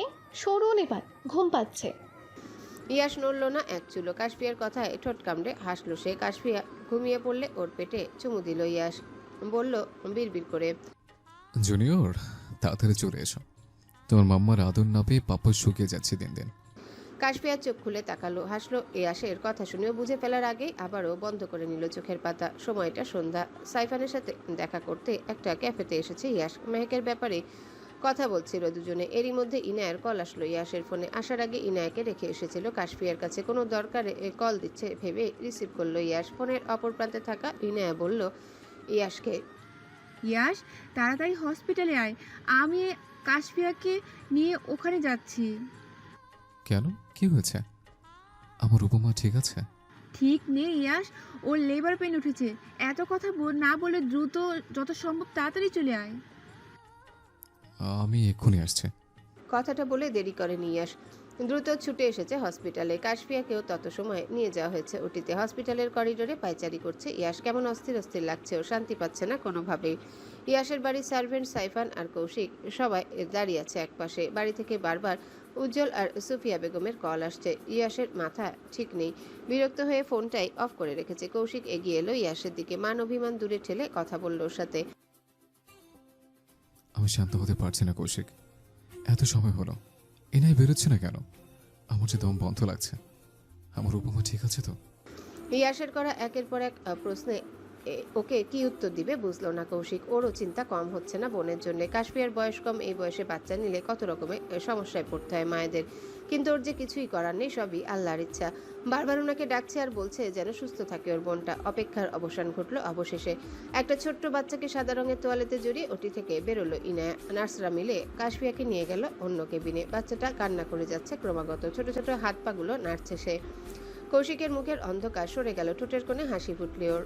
বাচ্চাটাকে দেখবে বলে দৌড়ে গেল ইনায়ার কাছে। ইয়াস এখনো দাঁড়িয়ে আছে আগের অবস্থানে। ইনায়া হেঁটে এলো ওর কাছে, বাচ্চাটাকে দেখিয়ে বলল, তোর প্রিন্সেসকে দেখবি না ইয়াস? দেখ, ও দেখতে পুরোটাই তোর মতো হয়েছে। ইয়াস তাকালো না বাচ্চাটার দিকে, জিজ্ঞাসা করলো ইনায়াকে। আমার উপমা কেমন আছে? ইনায়া কথা বলল না, চুপটি করে দাঁড়িয়ে রইল সে। ইনায়ার মুখটা দেখে চিন্তা হলো ইয়াসের। ওর উপমা কি ভালো নেই? উত্তর দিচ্ছে না কেন ইনায়া? ইয়াস অপেক্ষা করলো না, দ্রুত ছুটে গেল কাশফিয়ার কেবিনের দিকে। ইনায়া পিছু ডাকলেও শুনলো না সে। কৌশিক তাকিয়ে আছে ইয়াসের যাওয়ার পানে। অবাক হচ্ছে কৌশিক, এই বদমেজাজি একরোখা ছেলেটা কাউকে এত ভালোবাসতে পারে। কৌশিক তো এতদিন ভুল ভেবে এসেছে ইয়াসের ব্যাপারে। ওর কাছে কাশফিয়া ভালো আছে, ভালো থাকবে আজীবন। ইয়াসের মতো ছেলেরা সহজে কাউকে ভালোবাসে না, ভালো যদি বাসে তবে মন প্রাণ দিয়েই ভালোবাসে। বেডে শুয়ে থাকা কাশফিয়ার হাতটা শক্ত করে ধরে রেখেছে ইয়াস। এত সময় হলো সেন্স পিচ্ছে না কাশফিয়ার। ইয়াসকে অন্য কোনো ভালো হসপিটালে নিয়ে যেতে চাইলে মানা করেছেন ডাক্তাররা। শরীর দুর্বল, তাই জ্ঞান হারিয়েছে এটা বলে বুঝিয়েছেন ওকে। এখনো বাচ্চার মুখ দেখেনি ইয়াস। ওর যে চিন্তা হচ্ছে উপমার জন্য, কেমন পাগল পাগল লাগছে নিজেকে। কাশফিয়ার বন্ধ করে রাখা দুই চোখের পাতায় চুমু দিল ইয়াস, হাতটা ধরে রাখলো আগের মতো করে। প্রায় অনেক সময় পর চোখ খুলে তাকালো কাশফিয়া। চোখ খুলতে ইয়াসকে দেখলো সে। শরীরের সব অসুস্থতা, ক্লান্তি কোথায় যেন মিলিয়ে গেল ইয়াসের মুখটা দেখে। ইয়াস এখনো ধরে রেখেছে কাশফিয়ার হাতটা, চুমু দিচ্ছে বারবার। কাশফিয়া হাসলো, আস্তে করে বলল ইয়াসকে, পুচকের বাপ, সব চুমু কি হাতেই দিবেন? মুখটা আমার শুকিয়ে গেছে, দেখুন তো একটু। কাশফিয়ার কণ্ঠ কানে আসতে দ্রুত মুখ তুলে ওর দিকে তাকালো ইয়াস। কাশফিয়ার হাসি মুখটা চুপসে গেল মুহূর্তে। ইয়াসের চোখ ভিজে আছে কেন? কান্না করেছে বুঝি? ভালো করে ইয়াসকে পর্যবেক্ষণ করলো কাশফিয়া। গায়ে থাকা শার্টের বুকের দিকের বোতামগুলো সব খুলে রাখা, ওর মাথার চুলগুলো এলোমেলো হয়ে আছে, মুখটা কেমন শুকিয়ে আছে। কাশফিয়ার বুঝতে বাকি রইল না ওর জন্য ইয়াসের চোখে মুখের এই অবস্থা। ইয়াস কাশফিয়ার দিকে কিছুটা ঝুঁকলে ওর মুখে স্পর্শ করলো। কাশফিয়া বলল ইয়াসকে, কাঁদছেন কেন? আমি ঠিক আছি, দেখুন। ইয়াস কাশফিয়ার হাতে ধরে চুমু দিল আবারও, বলল ওকে, কই কাছে না তো? মিথ্যা বলতে হবে না। আমাদের পুচকা কোথায়? দেখেছেন ওকে কার মতো হয়েছে? ইয়াসের মনেই ছিল না বাচ্চার কথা। বইয়ের চিন্তে এতটাই উদাসীন হয়ে পড়েছিল যে মেয়ের মুখটাও দেখেনি। তখন ইনায়া রুমে ঢুকলো, কোলে ইয়াস আর উপমার ছোট্ট প্রিন্সেস। ইনায়া হেঁটে এলো দুজনের কাছে, বাচ্চাটাকে কাশফিয়ার পাশে শুইয়ে দিয়ে অভিনন্দন জানালো দুজনকে। ইয়াস মুচকি হেসে ধন্যবাদ জানালো ইনায়াকে। ইনায়া চলে গেলে ইয়াস তাকালো মেয়ের ছোট্ট মুখটার দিকে। ইস, কত মায়া মুখটাতে। ইয়াস চুমু দিল মেয়ের হাতে। বাচ্চা মেয়েটা কি বুঝলো কে জানে, বাবার স্পর্শ পেয়ে কান্না থামিয়ে দিল সে। কাশফিয়া তাকিয়ে আছে মেয়ের মুখের দিকে। গায়ের রং থেকে শুরু করে চোখ নাক সবই যেন ইয়াসের মতো। বাবা মেয়ের দিকে বেশ অনেকক্ষণ তাকিয়ে কাশফিয়া হেসে বলল ইয়াসকে, ব্যাপারটা কি হলো? আমি পেটে ধরলাম, এত কষ্ট করে পৃথিবীতে আনলাম, আর মেয়ে হলো আপনার মতো। ইয়াস হাসছে কাশফিয়ার কথা শুনে, ভাব দেখিয়ে বলছে ওকে, তুমি পেটে ধরলে কি হবে? মেয়েকে পৃথিবীতে আনার অর্ধেক কাজ তো আমিই করেছি। কাশফিয়া উত্তর খুঁজে পেল না। আর মানুষটা বড্ড চালাক, যাই বলুক না কেন ওনার কাছে যেন উত্তর রেডি করাই থাকে। ফোনের রিংটোন বেজে উঠলো ইয়াসের। চোখের সামনে আনলে দেখলো ওর আম্মু সুফিয়া বেগম কল দিয়েছেন। কথা বলতে উঠে যাচ্ছিল ইয়াস, কি যেন মনে হলো কাশফিয়ার। ইয়াস চলে যাচ্ছে বুঝতে পেরে বলল ওকে, আমাকে একা ফেলে কোথায় যাচ্ছেন? মেয়ে আর তার মায়ের জন্য গিফট আনতে। লাগবে না গিফট? ওসব পরে হবে। মেয়ের নাম কি রাখবো বলুন? ইয়াস চোখ বুলালো মেয়ের দিকে, কিছুক্ষণ চুপ মুচকি হেসে থেকে বলল, এরা? না, রিদি রাখবো। হুম, আমার মেয়ের নাম আমি রাখবো। মেয়ে বুঝি আপনার একার? ওকে জন্ম দিল কে? কাশফি এমনভাবে কথাটা বলেছে ইয়াস না মেনে পারলো না ওর কথা। তবে এই নাম রাখার কারণটা কি বুঝলো না সে। ইয়াস বা কাশফিয়ার নামের সাথে তো মিলে না নামটা। নিজের মনের কৌতূহল মেটাতে জিজ্ঞাসা করলো কাশফিয়াকে, রীতি নামটাই কেন? কারণ আছে তাই। কিছুক্ষণ ভাবুক দৃষ্টিতে কাশফিয়ার দিকে চেয়ে রইল ইয়াস। কি যেন ভেবে হাসলো সে। হয়তো বুঝলো কাশফিয়ার এই নামটা রাখার কারণ, কথা বাড়ালো না আর মাথা নাড়িয়ে সম্মতি জানালো কাশফিয়ার কথায়। তবে মনে মনে ভেবে নিল ইয়াশ কাশফিয়ার মেয়ের যেই নামই রাখুক না কেন ইয়াশ ওর পুচকেকে ইরা নামেই ডাকবে। সময় আর স্রোত অপেক্ষা করে না কারোর জন্য। দিন পরিবর্তন হয়, সাথে পরিবর্তন হয় প্রতিটা মানুষের জীবনের গল্প। মাঝখানে পেরিয়ে গেছে 4টা বছর, পরিবর্তন হয়েছে অনেক কিছু। তবে পরিবর্তনগুলো খারাপ নয়, সবটাই ছিল ভালো। এত পরিবর্তনের মধ্যে যে জিনিসটা অপরিবর্তনীয় রয়ে গেছে তা হলো উপমার প্রতি ইয়াশের ভালোবাসা। এতগুলো দিন পেরিয়েছে কিন্তু ওদের দুজনের ভালোবাসা এখনো ঠিক প্রথম দিনের মতোই আছে। ঝগড়া ঝামেলা আগে যায় একটু হতো, ইরা আসার পর তাও হয় না। মেয়েকে নিয়ে ছুটাছুটি করতে করতে কেটে যায় ওদের দিন, ঝগড়া করার সময় কোথায়। ইয়াশ কাশফিয়ার সংসারে ভরে উঠেছে আনন্দে আর সুখে। কৌশিক ইনায়ের ঘর আলো করে এসেছে একটা ছোট্ট রাজপুত্র, ওর নাম ইরহান। ইনায়ার কৌশিক এখানকার সব ছেড়ে ছুড়ে দেশে চলে গেছে প্রায় 2 বছর আগে। দেশে যাওয়ার জন্য আর কাছের মানুষগুলোকে দেখার জন্য সবসময় মনটা আকুপাকু করে কাশফিয়ার। কিন্তু ইয়াশের কাজের জন্য এখন আর বায়না করে না যাবে বলে, আস্তে আস্তে মানিয়ে নিয়েছে সবটা। কাশফিয়াকে দেখলে মাঝে মধ্যে অবাক হয় ইয়াশ। চঞ্চল মেয়েটা কেমন শান্ত হয়ে গেছে এখন। মাঝে মধ্যে কাশফিয়ার কাজে ইয়াশের রাগ হলে বকাঝকা করে, কিন্তু আগের মতো আর তর্কাতর্কি করে না কাশফিয়া। সে তো জানে ইয়াশের রাগ ক্ষণস্থায়ী, রাগ কমে গেলে তাকে বুকে টেনে নেবে আবার। আজকে ইরার জন্মদিন, বাড়িতে সকাল থেকে গেস্টদের আসা যাওয়া চলছে। ইরার জন্মের পর ইয়াশ বাড়িতে বাড়তি লোক রেখেছে মেয়ের দেখাশোনার জন্য। আজকে সবটা সামলে নিচ্ছেন ওনারাই। কাশফিয়া নিজের রুমে ছিল, সব গোছগাছ করে সাজতে বসেছে সে। কাশফিয়া আজকে পার্পেল কালারের একটা সুন্দর জর্জের শাড়ি পরেছে, গলায় হাতে কানে ডায়মন্ডের পাতলা জুয়েলারি সেট। এগুলো ইয়াশেরই দেওয়া। আগেরবার অ্যানিভার্সারিতে কাশফিয়াকে শাড়ি আর জুয়েলারিগুলো গিফট করেছিল ইয়াশ। আগে সুযোগ বা সময় কোনোটাই হয়ে ওঠেনি এগুলো পরার। আজকে গেস্ট আসবে তাই কিছু না ভেবেই পরে নিল। কাশফিয়ার মাথার লম্বা চুলগুলো খুব বিরক্ত করছে ওকে। ছোট্ট একটা ক্লিপ দিয়ে আটকে নিয়েছে চুলগুলো। মেঝেতে ছড়িয়ে ছিটিয়ে পড়ে থাকা খেলনাগুলো চোখে পড়লো, একটা একটা করে তুলে রাখলো সব। হঠাৎই মনে হলো কেউ দাঁড়িয়ে আছে পিছনে। কাশফিয়ার মাথার ক্লিপটা খুলে দিয়েছে সে। মানুষটা যে ইয়াশ ছাড়া আর কেউ না, বুঝতে বাকি নেই কাশফিয়ার। ইয়াশের এমন কাজে বিরক্ত হলো সে। উঠে দাঁড়িয়ে ঘাট ফিরিয়ে তাকালো ইয়াশের দিকে। কিছু বলবে তখনই ইয়াশ কাছে টেনে নিল ওকে। কাশফিয়ার হাত দুটো আপনা আপনি চলে গেল ইয়াশের বুকের কাছটা। ইয়াশের এলোমেলো চুলগুলো কানের পাশে গুজে দিয়ে বলল, বাহ, ইরার মাম্মাকে অনেক সুন্দর লাগছে আজ, চোখ ঝলসে যাচ্ছে আমার। কিন্তু কিন্তু কি? এই সাজে তুমি রুম থেকে বেরোবে না কেন? আমার উপমার সৌন্দর্য কেবল আমিই দেখব, অন্য কেউ না দেখুক। ইয়াশের কথায় পাল্টা প্রশ্ন না করে বলল কাশফিয়া। ঠিক আছে, বেরোবো না। ইয়াশ কাশফিয়াকে নিয়ে গেল আয়নার সামনে। লম্বা চুলগুলো দিয়ে খোপা করে দিল, খোপায় গুজে দিল বাগান থেকে তুলে আনা টাটকা লাল গোলাপ। কাশফিয়া হাত দিয়ে দেখে নিল, বলল ইয়াশকে। কি করলেন? ইয়াশ শক্ত করে 2 হাত দিয়ে জড়িয়ে ধরলো কাশফিয়াকে। ঘাড়ে থুতনি রেখে বলল, আমার ফুলকে ফুল দিলাম, তোমার পছন্দের বেলে ফুল পেলাম না। গোলাপ পছন্দ? সব ফুলই আমার পছন্দ। তুমি নিজেই তো একটা ফুল উপমা, আমার ব্যক্তিগত ফুল। ইয়াশের কথায় মুচকি হাসলো কাশফিয়া। এই মানুষটার প্রশংসা না পেলে সাজগোজ করাই তো বৃথা। তবে ইয়াশকেও কম সুন্দর লাগছে না। সাদা রঙের শার্ট পরেছে ইয়াশ, কালো স্যুট প্যান্ট, মাথার সুন্দর চুলগুলো ব্যাক ব্রাশ করা, হাতে দামি একটা স্মার্ট ওয়াচ। সব মিলিয়ে ভালোই লাগছে ইয়াশকে। কাশফিয়া ইয়াশের গলা আঁকড়ে ধরলো, বলল ওকে, ইরার পাপ্পাকেও কম সুন্দর লাগছে না। সুন্দরী মেয়েগুলোর থেকে দূরত্ব বজায় রাখবেন। আমাকে তো চেনেনি, এই দিক সেদিক কিছু হলে মাথার সবগুলো চুল ছিঁড়ে টাকলা বানাবো তো আপনাকে। বইয়ের করা হুমকিতে মনে মনে হাসলো ইয়াশ। উপর নিচ মাথা নাড়ালো কেবল। ইয়াশ কাশফিয়ার দিকে এগিয়ে যাচ্ছিল একটু একটু করে। কিভাবে বুঝতে পেরে চোখ দুটো বন্ধ করে নিয়েছে কাশফিয়া। সব দূরত্ব ঘুচিয়ে ইয়াশ যখনই চুমু দিবে কাশফিয়ার ঠোঁটে, তখনই কানে ভেসে আসলো মেয়ের কণ্ঠস্বর, পাপা মাম্মা আমি চকলেট খাবো। ইরার কথা কানে আসতে দ্রুত কাশফিয়াকে ছেড়ে দিল ইয়াশ। ইরা গটগট করে হেঁটে আসলো ইয়াশের কাছে। 2 হাত কোমরে চেপে বলল রেগে মেগে, ইরা লাভ করেছে কেন? পাপা খালি মাম্মাকে পাপ্পি দেয় কেন? ইয়াশ কোলে নিল মেয়েকে। 2 গালে বেশ কয়েকটা চুমু দিয়ে বলল, এই তো ইরাকেও দিলাম। বাবা মেয়ের কাণ্ড দেখে মুখ ভেঙচি কেটে বিড়বিড় করে বলল কাশফিয়া, হিংসুটে মেয়ে, তোর বাপ আমাকে আদর না দিলে তুই পৃথিবীতে আসতে কিভাবে? আমার আদরে ভাগ বসাতে চায়, ভাবা যায় কি সাহস মেয়ের। কাশফিয়া কিছুক্ষণ দাঁড়িয়ে রইল ওভাবেই। ইরাকে বারবার কোলে নিতে চাইলেও আসলো না সে। ওদিকে গেস্টরা এসে বসে আছে, অপেক্ষা করছে ইয়াশ কখন ইরাকে নিয়ে যাবে। ইয়াশ ভাবলো এবার যাওয়া উচিত। কাশফিয়াকে রুমে বসতে বলে পা বাড়িয়েছিল যাবে বলে, তখনই কাশফিয়ার দিকে তাকিয়ে বলল ইরা, মামা ইরা চকলেট খাবে। মেয়ের আধো আধো কথায় হেসে উঠল কাশফিয়া। ইরার ভারী রাগ হলো মায়ের হাসি দেখে। মেয়ের রাগ দেখে ইয়াস চোখ রাঙিয়ে তাকালো কাশফিয়ার দিকে। বহু কষ্টে হাসি থামালো কাশফিয়া। ইরাকে কোলে করে নিয়ে গেল টয়লেটে। খন্দকার মঞ্জিলের সামনে এসে থেমেছে একটা কালো রঙের কার। দারোয়ান এসে দ্রুত খুলে দিল গেট। বাড়ির ভিতরে ঢুকে থামলো গাড়িটা। এক এক করে নামলো ইয়াস আর কাশফিয়া। ইয়াসের কোলে ছোট্ট ইরা আর কাশফিয়ার কোলে মমি। ইরা বায়না করলো ইয়াসের কোল থেকে নামবে বলে। ইয়াস মিষ্টি করে হেসে নামিয়ে দিল মেয়েকে। কাশফিয়াও নামালো মমিকে। মমি দৌড়ে ভিতরে যেতে ইরাও গেল তার পিছু পিছু। মেয়েকে বারবার ডেকেও থামাতে পারল না কাশফিয়া।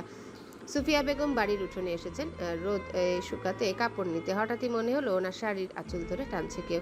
চোখে কালো ফ্রেমে চশমাটা ঠেলে সামনে তাকালেন তিনি। দেখতে পেলেন বছর চারেকের একটা বাচ্চা মেয়েকে। ফর্সা শরীরে লাল গাউনে ঠিক যেন পরীর মতো লাগছে তাকে। মেয়েটার পাশে দাঁড়িয়ে আছে একটা বিড়াল। এই বিড়ালকে তিনি দেখেছেন আগে। আর মেয়েটা যে পুরোপুরি ওনার ছেলের মতো চোখ নাক গায়ের রং একেবারে ইয়াসের মতো।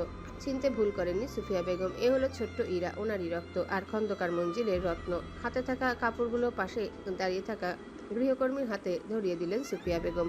হাঁটু গেড়ে মেঝেতে বসে বললেন বাচ্চা মেয়েটাকে, তোমার নাম কি? সাথে সাথে উত্তর এলো ইরার থেকে।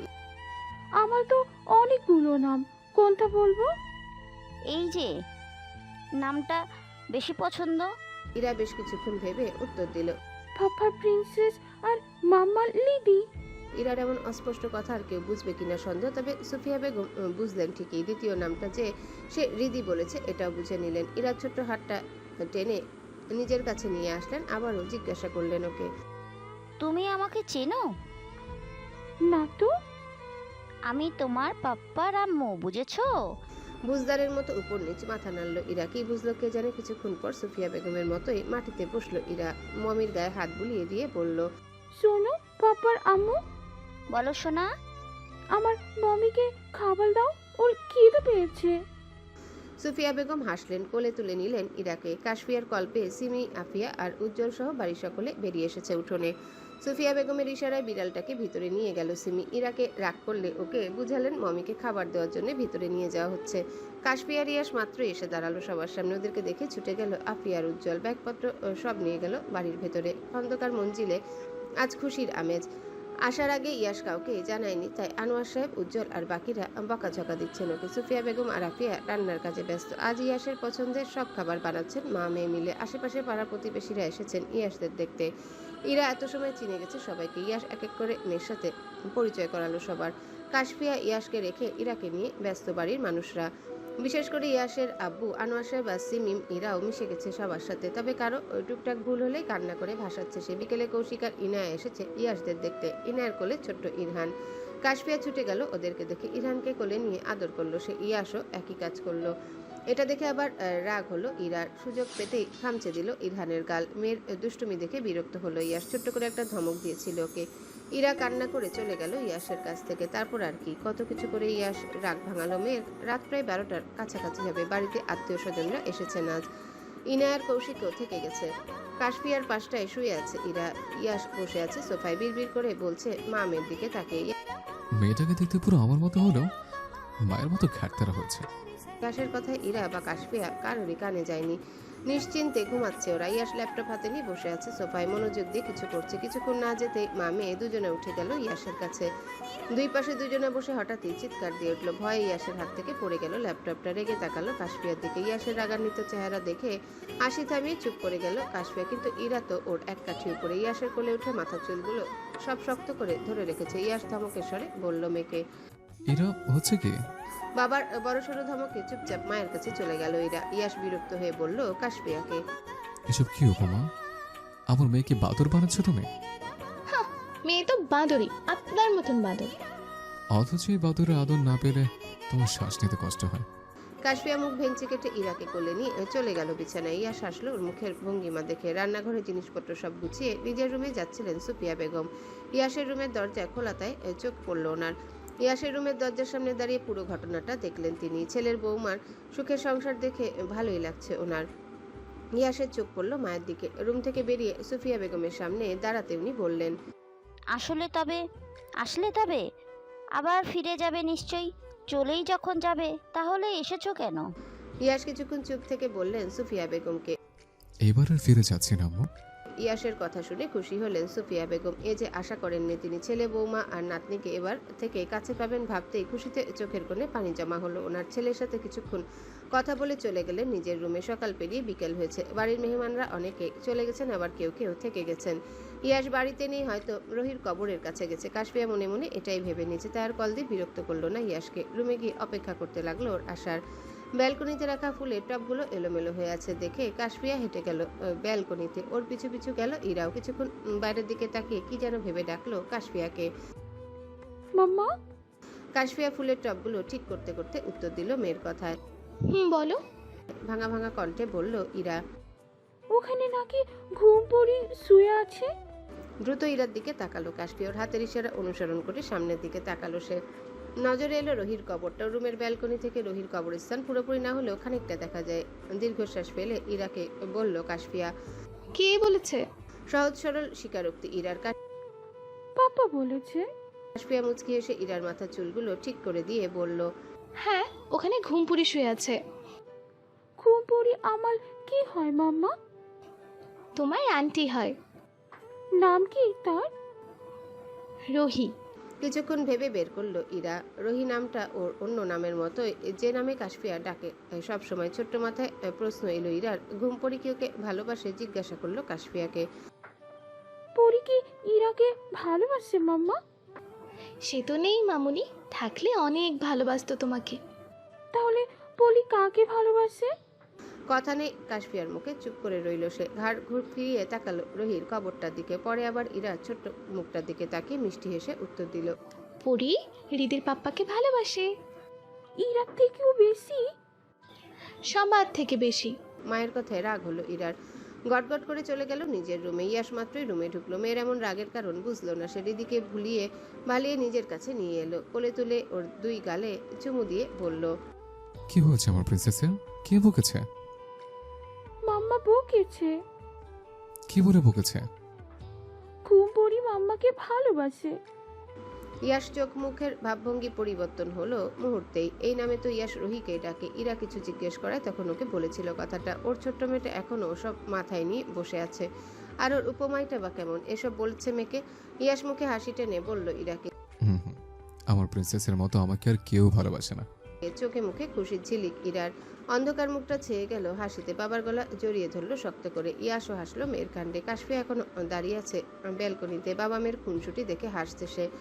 ওদের থেকে চোখ সরিয়ে তাকালো রহির কবরটার দিকে। মনে মনে বলল, তোমার না হওয়া প্রিয় মানুষকে আমি ভালো রেখেছি রহি আপু। তোমাকেও আমার মনে রেখেছি। তোমার কথাই সত্যি হোক, আমাদের ভালোবাসা বেঁচে থাকো যুগ যুগ। উপমা আসবে একটু? ইয়াসের ডাকে ওর দিকে তাকালো কাশফিয়া। ছোট্ট করে বলল, আসছি। কাশফিয়া এসে দাঁড়িয়েছে ইয়াসের মুখোমুখি। ইয়াসের কাঁধে মাথা ফেলে ঘুমিয়ে আছে ইরা। ইয়াস কাশফিয়াকে বিছানায় ফেলে রাখা শাড়ি চুড়িগুলো দেখিয়ে বলল ওগুলো পরে রেডি হতে। সে আসছে এক্ষুনি। কাশফিয়া কেবল মাথা নেড়ে সায় জানালো ইয়াসের কথায়।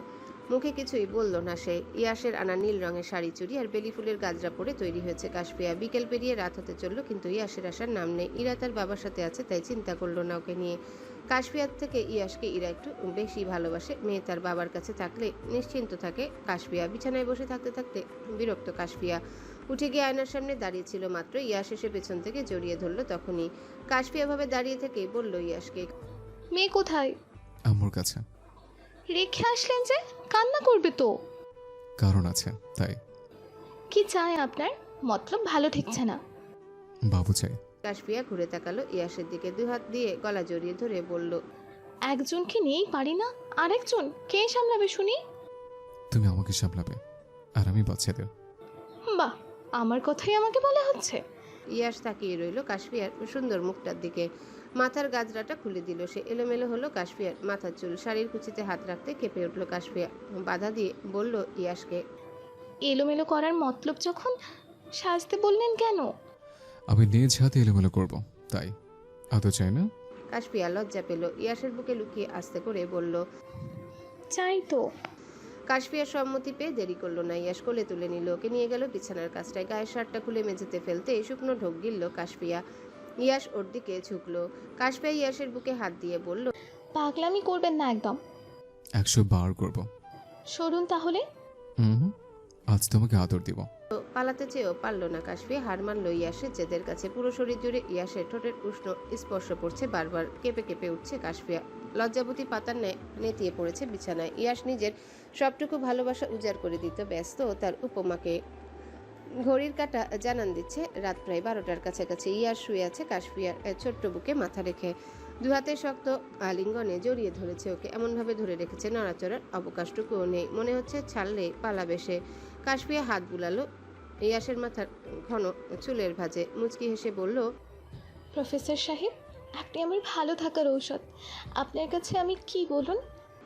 ইয়াস মুখ তুলে তাকালো। ঘুম ভেঙে গেছে ওর অনেক আগে। কাশফিয়ার সুন্দর মুখটা দেখে মনে ভালো হয়ে গেল মুহূর্তেই। ঠোঁটের কোণে এক চিলতে হাসি নিয়ে ঠোঁট ছোঁয়ালো কাশফিয়ার কপালে। ওর চোখে মুখে এসে পড়া এলোমেলো চুলগুলো কানের পাশে গুজে দিয়ে বলল, তুমি আমার জীবন আসা বসন্তের ফুল, আমার শূন্য হৃদয়ের রঙের বন্যা, আমার অন্ধকার জীবনে আলোর দীপশিখা তুমি, আমার উপমা তুমি। কাশফিয়ার ঠোঁটের কোণে হাসি ফুটে উঠল মুহূর্তে। শক্ত করে জড়িয়ে ধরল ইয়াসকে। চোখ দুটো বন্ধ করে বলল সে, ভালোবাসি প্রফেসর সাহেব। এই ছন্ন ছাড়া অগোছালো উপমা আপনাকে অনেক ভালোবাসে। ইরার ছোট্ট পা দুটোতে আলতা লাগিয়ে দিচ্ছে কাশফিয়া। সুন্দর একটা লাল সাদা রঙের শাড়ি পরিয়েছে ওকে, সাথে ম্যাচিং ব্লাউজ। লাল পাড়ের সাদা শাড়িটা ইরার শরীরে মানিয়েছে ভালো, ঠিক যেন পুতুলের মতো লাগছে ওকে। কাশফিয়া নিজেও একই রকম ডিজাইন আর রঙের শাড়ি পরেছে, লম্বা চুলগুলো সব খুলে রাখা। ওর মায়ের সাথে নিজের সাজ পোশাক সব মিলেছে দেখে ভীষণ খুশি ইরা। কিন্তু ওর চুলগুলো যে ছোট, মেঝেতে পড়ে থাকা মায়ের লম্বা চুলগুলো বারবার সে নিজের মাথায় এনে লাগাচ্ছে। আয়নার দিকে তাকিয়ে হাসতে হাসতে বলছে কাশফিয়াকে, মাম্মা দেখো তো ইরাকে সুন্দর লাগছে না? মেয়ের আদুরে কথাগুলো শুনে সবসময় হাসি পায় কাশফিয়ার। এখনও তার ব্যতিক্রম হয়নি। ওর এমন কাণ্ড দেখে হেসে উঠছে সে। ইরার হাত টেনে নিজের কাছে নিয়ে এসে দুই গালে দুটো চুমু খেয়ে বলছে, ইরাকে আজ পরিতের মতন সুন্দর লাগছে। ইরা হেসে উঠল মায়ের কথায়। গলা জড়িয়ে ধরে নিজের ছোট্ট পাতলা ঠোঁট দুটো দিয়ে চুমু দিল কাশফিয়ার পুরো মুখে। ইয়াস মাত্রই রুমে ঢুকলো। মেঝেতে বসে থাকা ইরা আর কাশফিয়াকে দেখলো সে। কাছে গিয়ে জিজ্ঞাসা করলো, কি হচ্ছে মা মেয়ের মধ্যে? ইরা তো নিজের কাজে ব্যস্ত। কাশফিয়ার চুলগুলো নিয়ে খেলা করছে সে। কাশফিয়া তাকালো ইয়াসের দিকে, বলল ওকে, দেখছেন না কি হচ্ছে? ইরা ওর পাপ্পার জানকে আদর দিচ্ছে। ইরার মুখের হাসি মিলিয়ে গেল। মায়ের কথা বুঝতে না পেরে তাকিয়ে রইল ফ্যালফ্যাল করে। মেয়ের এমন চাহনি আর কাশফিয়ার কথায় বলল ইয়াস, তোমার কি আর বুদ্ধি হবে না? মেয়ের সামনে কিসব কথা বলে? হ্যাঁ, আমি বললেই দোষ। মেয়ে ঘুমিয়ে পড়লে কে যেন আমাকে জড়িয়ে ধরতে বলে, আদর দিতে বলে। ইয়াসের মাথায় হাত ঠেকালো। কাবার থেকে কাপড় বের করে ওয়াশরুমের দিকে যেতে যেতে বলল, এই উপমাকে নিয়ে বিপদে আছি আমি। ইয়াসের কথা কানে আসলো না। কাশফিয়া জিজ্ঞাসা করলো ইরাকে, ইরা, তোর বাপ বিড়বিড় করে কি বলছে রে? ইরা হাত দুটো দুই দিকে নিয়ে মুখ ভেঙচি কেটে বলল, কি জানি বাবা। কাশফিয়ার বোধহয় রাগ হলো কোনো কারণে। ইয়াসের কথা না শুনলেও মুখের ভাবভঙ্গি দেখে বুঝলো ভালো কিছু বলেনি ওকে। কাশফিয়া তাকাচ্ছে বারবার ওয়াশরুমের দিকে, অপেক্ষা করছে ইয়াস কখন বের হবে। ইরা নিজের মতো খেলা করছে। গোলাপ ফুল ছিঁড়ে তার পাপড়ি ছড়িয়ে ছিটে ফেলেছে মেঝেতে। অপেক্ষার অবসান হলো কাশফিয়ার। ইয়াস চলে যেতে চাইলে পথ আটকালো কাশফিয়া। ইয়াস বারবার পথ ছাড়তে বললেও কাশফিয়া শুনলো না তার কথা। এসব দেখে ইরা ভ্রু কুচকে একবার তাকাচ্ছে ওর মায়ের দিকে, তো আরেকবার তাকাচ্ছে বাবার দিকে। কাহিনী কি কিছুই ইরা ছোট্ট মাথায় ঢুকলো না। দরজার সামনে এসে দাঁড়িয়েছেন সুফিয়া বেগম। ইরাকে ডাক দিতেও দৌড়ে চলে গেল ওনার কাছে। ইরা দাদির কোলে উঠে হাত নাড়িয়ে বিদায় জানালো বাবা মাকে। চলে গেল সুফিয়া বেগমের সাথে। কাশফিয়ার বাচ্চামিতে বিরক্ত ইয়াস গম্ভীর কণ্ঠে বলে উঠল, পাছার উপমা, কাজ আছে আমার। কি কাজ শুনি? বললে করে দিবে তুমি? দিতেও পারি। হুম, পারবে না তাই বলছিও না। ইয়াস আবারও পা বাড়ালো চলে যাবে বলে। কাশফিয়া ডেকে উঠল ওকে, শুনুন। ইয়াস মাথাটা ঘুরিয়ে তাকালো কাশফিয়ার দিকে। এত সময় লক্ষ্য করলো ওকে। আজ ইয়াসের উপমা শাড়ি পরেছে, লাল পাড়ে সাদা রঙের শাড়ি। কোমর পেরিয়ে যাওয়া লম্বা চুলগুলো সব খুলে রেখেছে। মুখটা কতটা মায়াবী লাগছে ওর। সাদা রঙের সুন্দর শাড়িতে কাশফিয়াকে সদ্য ফোটা স্নিগ্ধ সাদা গোলাপের মতোই সুন্দর লাগছে। ইয়াসের যে চোখ সরছে না ওর থেকে। মনে মনে বাইরে যাওয়ার প্ল্যান ক্যান্সেল করে দিল ইয়াস। উজ্জ্বলকে মেসেজ করে জানিয়ে দিল সে যাবে না। ইয়াস একটু একটু করে কাশফিয়ার কাছে এগিয়ে এসে বলল ওকে, বলুন ম্যাডাম। কাশফিয়ার রাগ গলে গেল মুহূর্তেই। হেঁটে গিয়ে আগের মতোই মেঝেতে বসলো সে। পা দুটো বের করে তাকালো ইয়াসের দিকে। ইয়াস হয়তো বুঝলো কাশফিয়ার চাহনির মানে। হেঁটে গিয়ে কাশফিয়ার ঠিক সামনে বসলো সে। গোলাপের পাপড়িগুলোর পাশে ফেলে রাখা আলতার বোতল হাতে তুলে নিল। কাশফিয়ার পা টেনে নিজের কাছে নিয়ে এসে সুন্দর মতো লাগিয়ে দিল আলতা। কাশফিয়া তাকিয়ে রইল ইয়াসের মুখের দিকে। এই মানুষটা কাশফিয়ার ভালো থাকার কারণ। এই একটা মানুষের কাছে নিজের শান্তি খুঁজে পায় সে। কাশফিয়ার কোনো ইচ্ছে অপূর্ণ রাখেনি ইয়াশ, না চাইতেও বুঝে নিয়েছে সব ভালো লাগা খারাপ লাগা, নিজের সবটুকু দিয়ে চেষ্টা করে ওকে ভালো রাখার। ইয়াশ এখনো সেই প্রথম দিনের মতোই আছে, ভালোবেসে আগলে রেখেছে কাশফিয়াকে। সত্যিই কাশফিয়া ভাগ্যবতী, এই খন্দকার মঞ্জিলের সবার ভালোবাসা পেয়েছে সে। ছোট্ট ইরা এসেছে ওর কোলে আলো করে, সবশেষে ইয়াসের ভালোবাসা পেয়েছে কাশফিয়া। কাশফিয়া তো ভাগ্যবতী, ইয়াসের উপমাসে। কথাগুলো ভেবে আনমনে হাসলো কাশফিয়া। ইয়াস তখনই তাকালো কাশফিয়ার হাসি মাখা মুখটার দিকে, ঘাড় কাত করে এক ধ্যানে তাকিয়ে রইল ওর দিকে। ইয়াসের চোখের সামনে হাত নেড়ে বলল কাশফিয়া, কি দেখছেন? আমার উপমা কি তুমি এত সময় কি দেখলে শুনি? মুচকি হেসে বলল কাশফিয়া, আমার চাঁদকে, আমার বর্তমান আর ভবিষ্যৎকে। দিনের বেলা চাঁদ উঠে বুঝে? আপনার উপমার মনের আকাশে উঠে। ইয়াস হেসে উঠল কাশফিয়ার কথায়। কাশফিয়া মাথা রাখলো ইয়াসের কাঁধে, দুজনে মিলে গল্প করলো অনেকক্ষণ। সকাল গড়িয়ে বিকেল হয়েছে, বাড়ির সবাই যার যার রুমে আছেন এখন। কিছু সময় আগেই হই হুল্লোড়ে মেতেছিল পুরো বাড়ি, এখন একটা মানুষের শব্দ শোনা যাচ্ছে না। এই সময়টাতে এমনই হয়। উজ্জ্বলা রিয়াস বাইরে চলে যায় যে যার মতো, পারিবারিক ব্যবসা নিয়ে এখন আর ভাবতে হয় না আনোয়ার সাহেবকে। তার ছেলে আর মেয়ে জামাই সামলে নেয় সবটা। আফিয়া আর সুফিয়া বেগম সারাদিনের কাজের পর নিজেদের রুমে চলে যান বিশ্রাম নিতে। সীমিত সারাক্ষণ খেলা করে ইরাকে নিয়ে। আজ আকাশে মেঘ জমেছে, প্রকৃতি পূর্বাভাস দিচ্ছে যখন তখন বৃষ্টি আসার। কাশফিয়া দাঁড়িয়ে আছে ব্যালকনিতে, দূরে থাকা কদম ফুলের গাছটার দিকে তাকিয়ে আছে একধানে। গাছের সুন্দর হলুদ ফুলগুলো মন কেড়েছে কাশফিয়ার। মনে মনে ভাবলো বৃষ্টি আসলেই ভিজবে সে। একগুচ্ছ কদম ফুল হাতে হাঁটবে বৃষ্টি ভেজা রাস্তার মাঝে। সত্যি হলো কাশফিয়ার ভাবনা। ভাবতে না ভাবতেই মেঘ ডেকে শুরু হলো বৃষ্টি। শান্ত প্রকৃতি অশান্ত হলো মুহূর্তে, ভিজিয়ে দিল সব গাছপালা। বৃষ্টির পানি এসে ছুঁয়ে দিল কাশফিয়ার মুখ। এই ঝুম বৃষ্টিতে ভিজবে না সে। বৃষ্টির প্রকোপ আরেকটু কমলেই বের হবে। ইয়াস রুমে নেই, ইরাকে একটু আগে সিমি এসে নিয়ে গেল। কিছুক্ষণ গেলে বৃষ্টির প্রকোপ কিছুটা কমলো। আস্তে আস্তে নিচে নেমেছে কাশফিয়া। গার্ডেনের দিকটায় কদম ফুলের গাছ, আলতারাঙা পা ফেলে ওদিকটায় হেঁটে গেল সে, কিন্তু কত চেষ্টা করেও ছিঁড়তে পারল না একটা ফুলও। বেলকনিতে দাঁড়িয়ে কেউ একজন দেখে যাচ্ছে কাশফিয়ার চঞ্চলতা। মেয়েটার বয়স বাড়লেও মনটা সেই বাচ্চাদের মতোই এখনো। কাশফিয়াকে তীক্ষ্ণ দৃষ্টিতে পর্যবেক্ষণ করা মানুষটা ইয়াস ছাড়া আর কেউ নয়। ইয়াসের আজ মনে পড়ছে সেদিনের কথা, যেদিন কাশফিয়াকে প্রথম দেখেছিল সে। এমনই এক বৃষ্টি স্নাত দিনে শাড়ি পরিহিত কিশোরী কাশফিয়া হেঁটে যাচ্ছিল পাকা রাস্তা দিয়ে, হাতে ছিল এক গুচ্ছ কদম ফুল। মেয়েটার সৌন্দর্য, চাহনি, চালচলন সবকিছুই নজর কেড়েছিল ওর। কি যেন ভেবে মুচকি হাসলো ইয়াস, নেমে গেল নিচে। কাশফিয়া হাঁটছে গার্ডেনের পাশে পাকা রাস্তা দিয়ে, পরনে লাল পাড়ে সাদা শাড়ি, লম্বা চুলগুলো খুলে রাখা। ওর হাঁটার সাথে চুলগুলো ঢেউ খেলে যাচ্ছে বারবার। কাশফিয়ার হাতে আর পায়ে সুন্দর করে আলতা লাগানো লাগিয়ে দিয়েছে ইয়াসি। আজ বাঙালি বধূর সাজে সেজেছে কাশফিয়া। এই সুন্দর পরিবেশে বৃষ্টি বিলাস করতে দারুণ লাগছে ওর। কাশফিয়ার মনে হলো পিছনে কেউ দাঁড়িয়ে আছে। তাকাতেই দেখতে পেল ইয়াসকে। কয়েক পা পিছিয়ে গেল সে, গলা শুকিয়ে কাঠ। ইয়াস নিশ্চয়ই বকাঝকা দেবে এখন, গালে একটা চর দিলে অবাক হবে না সে। তারপর টানতে টানতে নিয়ে যাবে রুমে। মিথ্যে হলো কাশফিয়ার ভাবনা। ইয়াস তেমন কিছুই করলো না, বরং ওর সামনে এনে একগুচ্ছ কদম ফুল ধরলো। কাশফিয়া অবাক হলো বটে, আজ মহাশয়ের রাগ গেল কোথায়। বেশি কিছু না ভেবে কাশফিয়া হাতে নিল কদম ফুল। ঠোঁটের কোণে হাসি ফুটে উঠল ওর। বৃষ্টি কিছুটা কমেছে এখন। ইয়াসের হাত ধরে হেঁটে যাচ্ছে কাশফিয়া। গার্ডেনের দিকটায় পাতানো একটা বেঞ্চে এসে বসে দুজনে। কাশফিয়ার মাথায় আসলো হুট করে, ইয়াস তো সেদিন বলেছিল কাশফিয়ার সাথে ওর প্রথম দেখা স্কুলের প্রোগ্রামে। তাহলে কাশফিয়ার মনে নেই কেন? কিভাবে কখন দেখা হয়েছিল জিজ্ঞাসা করবে কি আবার? কৌতূহলী কাশফিয়া প্রশ্ন করলো ইয়াসকে, আমাদের প্রথম দেখা আমার স্কুলের প্রোগ্রামে, তাই না? ইয়াস কাশফিয়ার এলোমেলো ভিজে চুলগুলো কানের পাশে গুজে দিয়ে বলল, আমার মনে নেই কেন? আমি কি আপনাকে দেখিনি? হয়তো না, দেখলেও তোমার মনে নেই। বেশি কিছু না বলে একটা কথাই জিজ্ঞাসা করলো কাশফিয়া, তার মানে আপনার অতীতেও আমিই ছিলাম? আবারও ছোট্ট উত্তর এলো ইয়াসের থেকে। অতীতে ছিলাম, বর্তমানে আছি, আর ভবিষ্যতেও থাকবো। ইয়াস তাকিয়ে আছে কাশফিয়ার দিকে, ঠোঁট নাড়িয়েছে কিছু বলবে, তখনই কাশফিয়া নিজের আঙ্গুল চেপে ধরলো ইয়াসের ঠোঁটে। মিষ্টি হেসে বলল ওকে, আমি আপনার ভবিষ্যতেও থাকবো প্রফেসর সাহেব। মাথার চুল পেকে যাওয়া পর্যন্ত সঙ্গ দিব। আমরা একসাথে বৃদ্ধ হব, লাঠি ভর দিয়ে হাঁটবো। কখন আমি হোঁচট খেয়ে পড়ে যেতে নিলে আপনি আগলে নেবেন, আর আপনি পড়ে যেতে নিলে আমি আগলে নেব। ইয়াস নিষ্পলক চোখে তাকিয়ে রইল কাশফিয়ার মুখটার দিকে। মেয়েটা হাসছে, বৃষ্টির টুপটাপ পানিতে ভিজে গেছে পুরো মুখ। ইয়াসের হিংসে হচ্ছে বৃষ্টির পানির উপর। ওর উপমাকে কেন ছুবে বৃষ্টির পানি? ইয়াস উঠে দাঁড়িয়েছে, কাশফিয়ার হাত ধরে ওকে নিয়ে যেতে চাইছিল রুমে, বাধা দিল কাশফিয়া। ইয়াসকে আবার বসতে বলল নিজের পাশে। ইয়াসও শুনল ওর উপমার কথা। পাশটায় বসতে ইয়াসের কাঁধে মাথা রাখলো কাশফিয়া, হাতটা শক্ত করে ধরে বলল আদুরে গলায়, আমার এত সুন্দর কথার উত্তরে আপনি রাগ করতে পারলেন? দেখছেন আমি কত দূর ভেবে নিয়েছি। আপনাকে আমি ভীষণ ভালোবাসি প্রফেসর সাহেব। দিন মাস বছর অতিক্রান্ত হোক, আপনার প্রতি আমার এই ভালোবাসা না কমুক। ইয়াশ অবাক হচ্ছে কাশফিয়াকে দেখে। ওর অবুঝ চঞ্চল উপমা এখন কত বুঝদার হয়ে গেছে।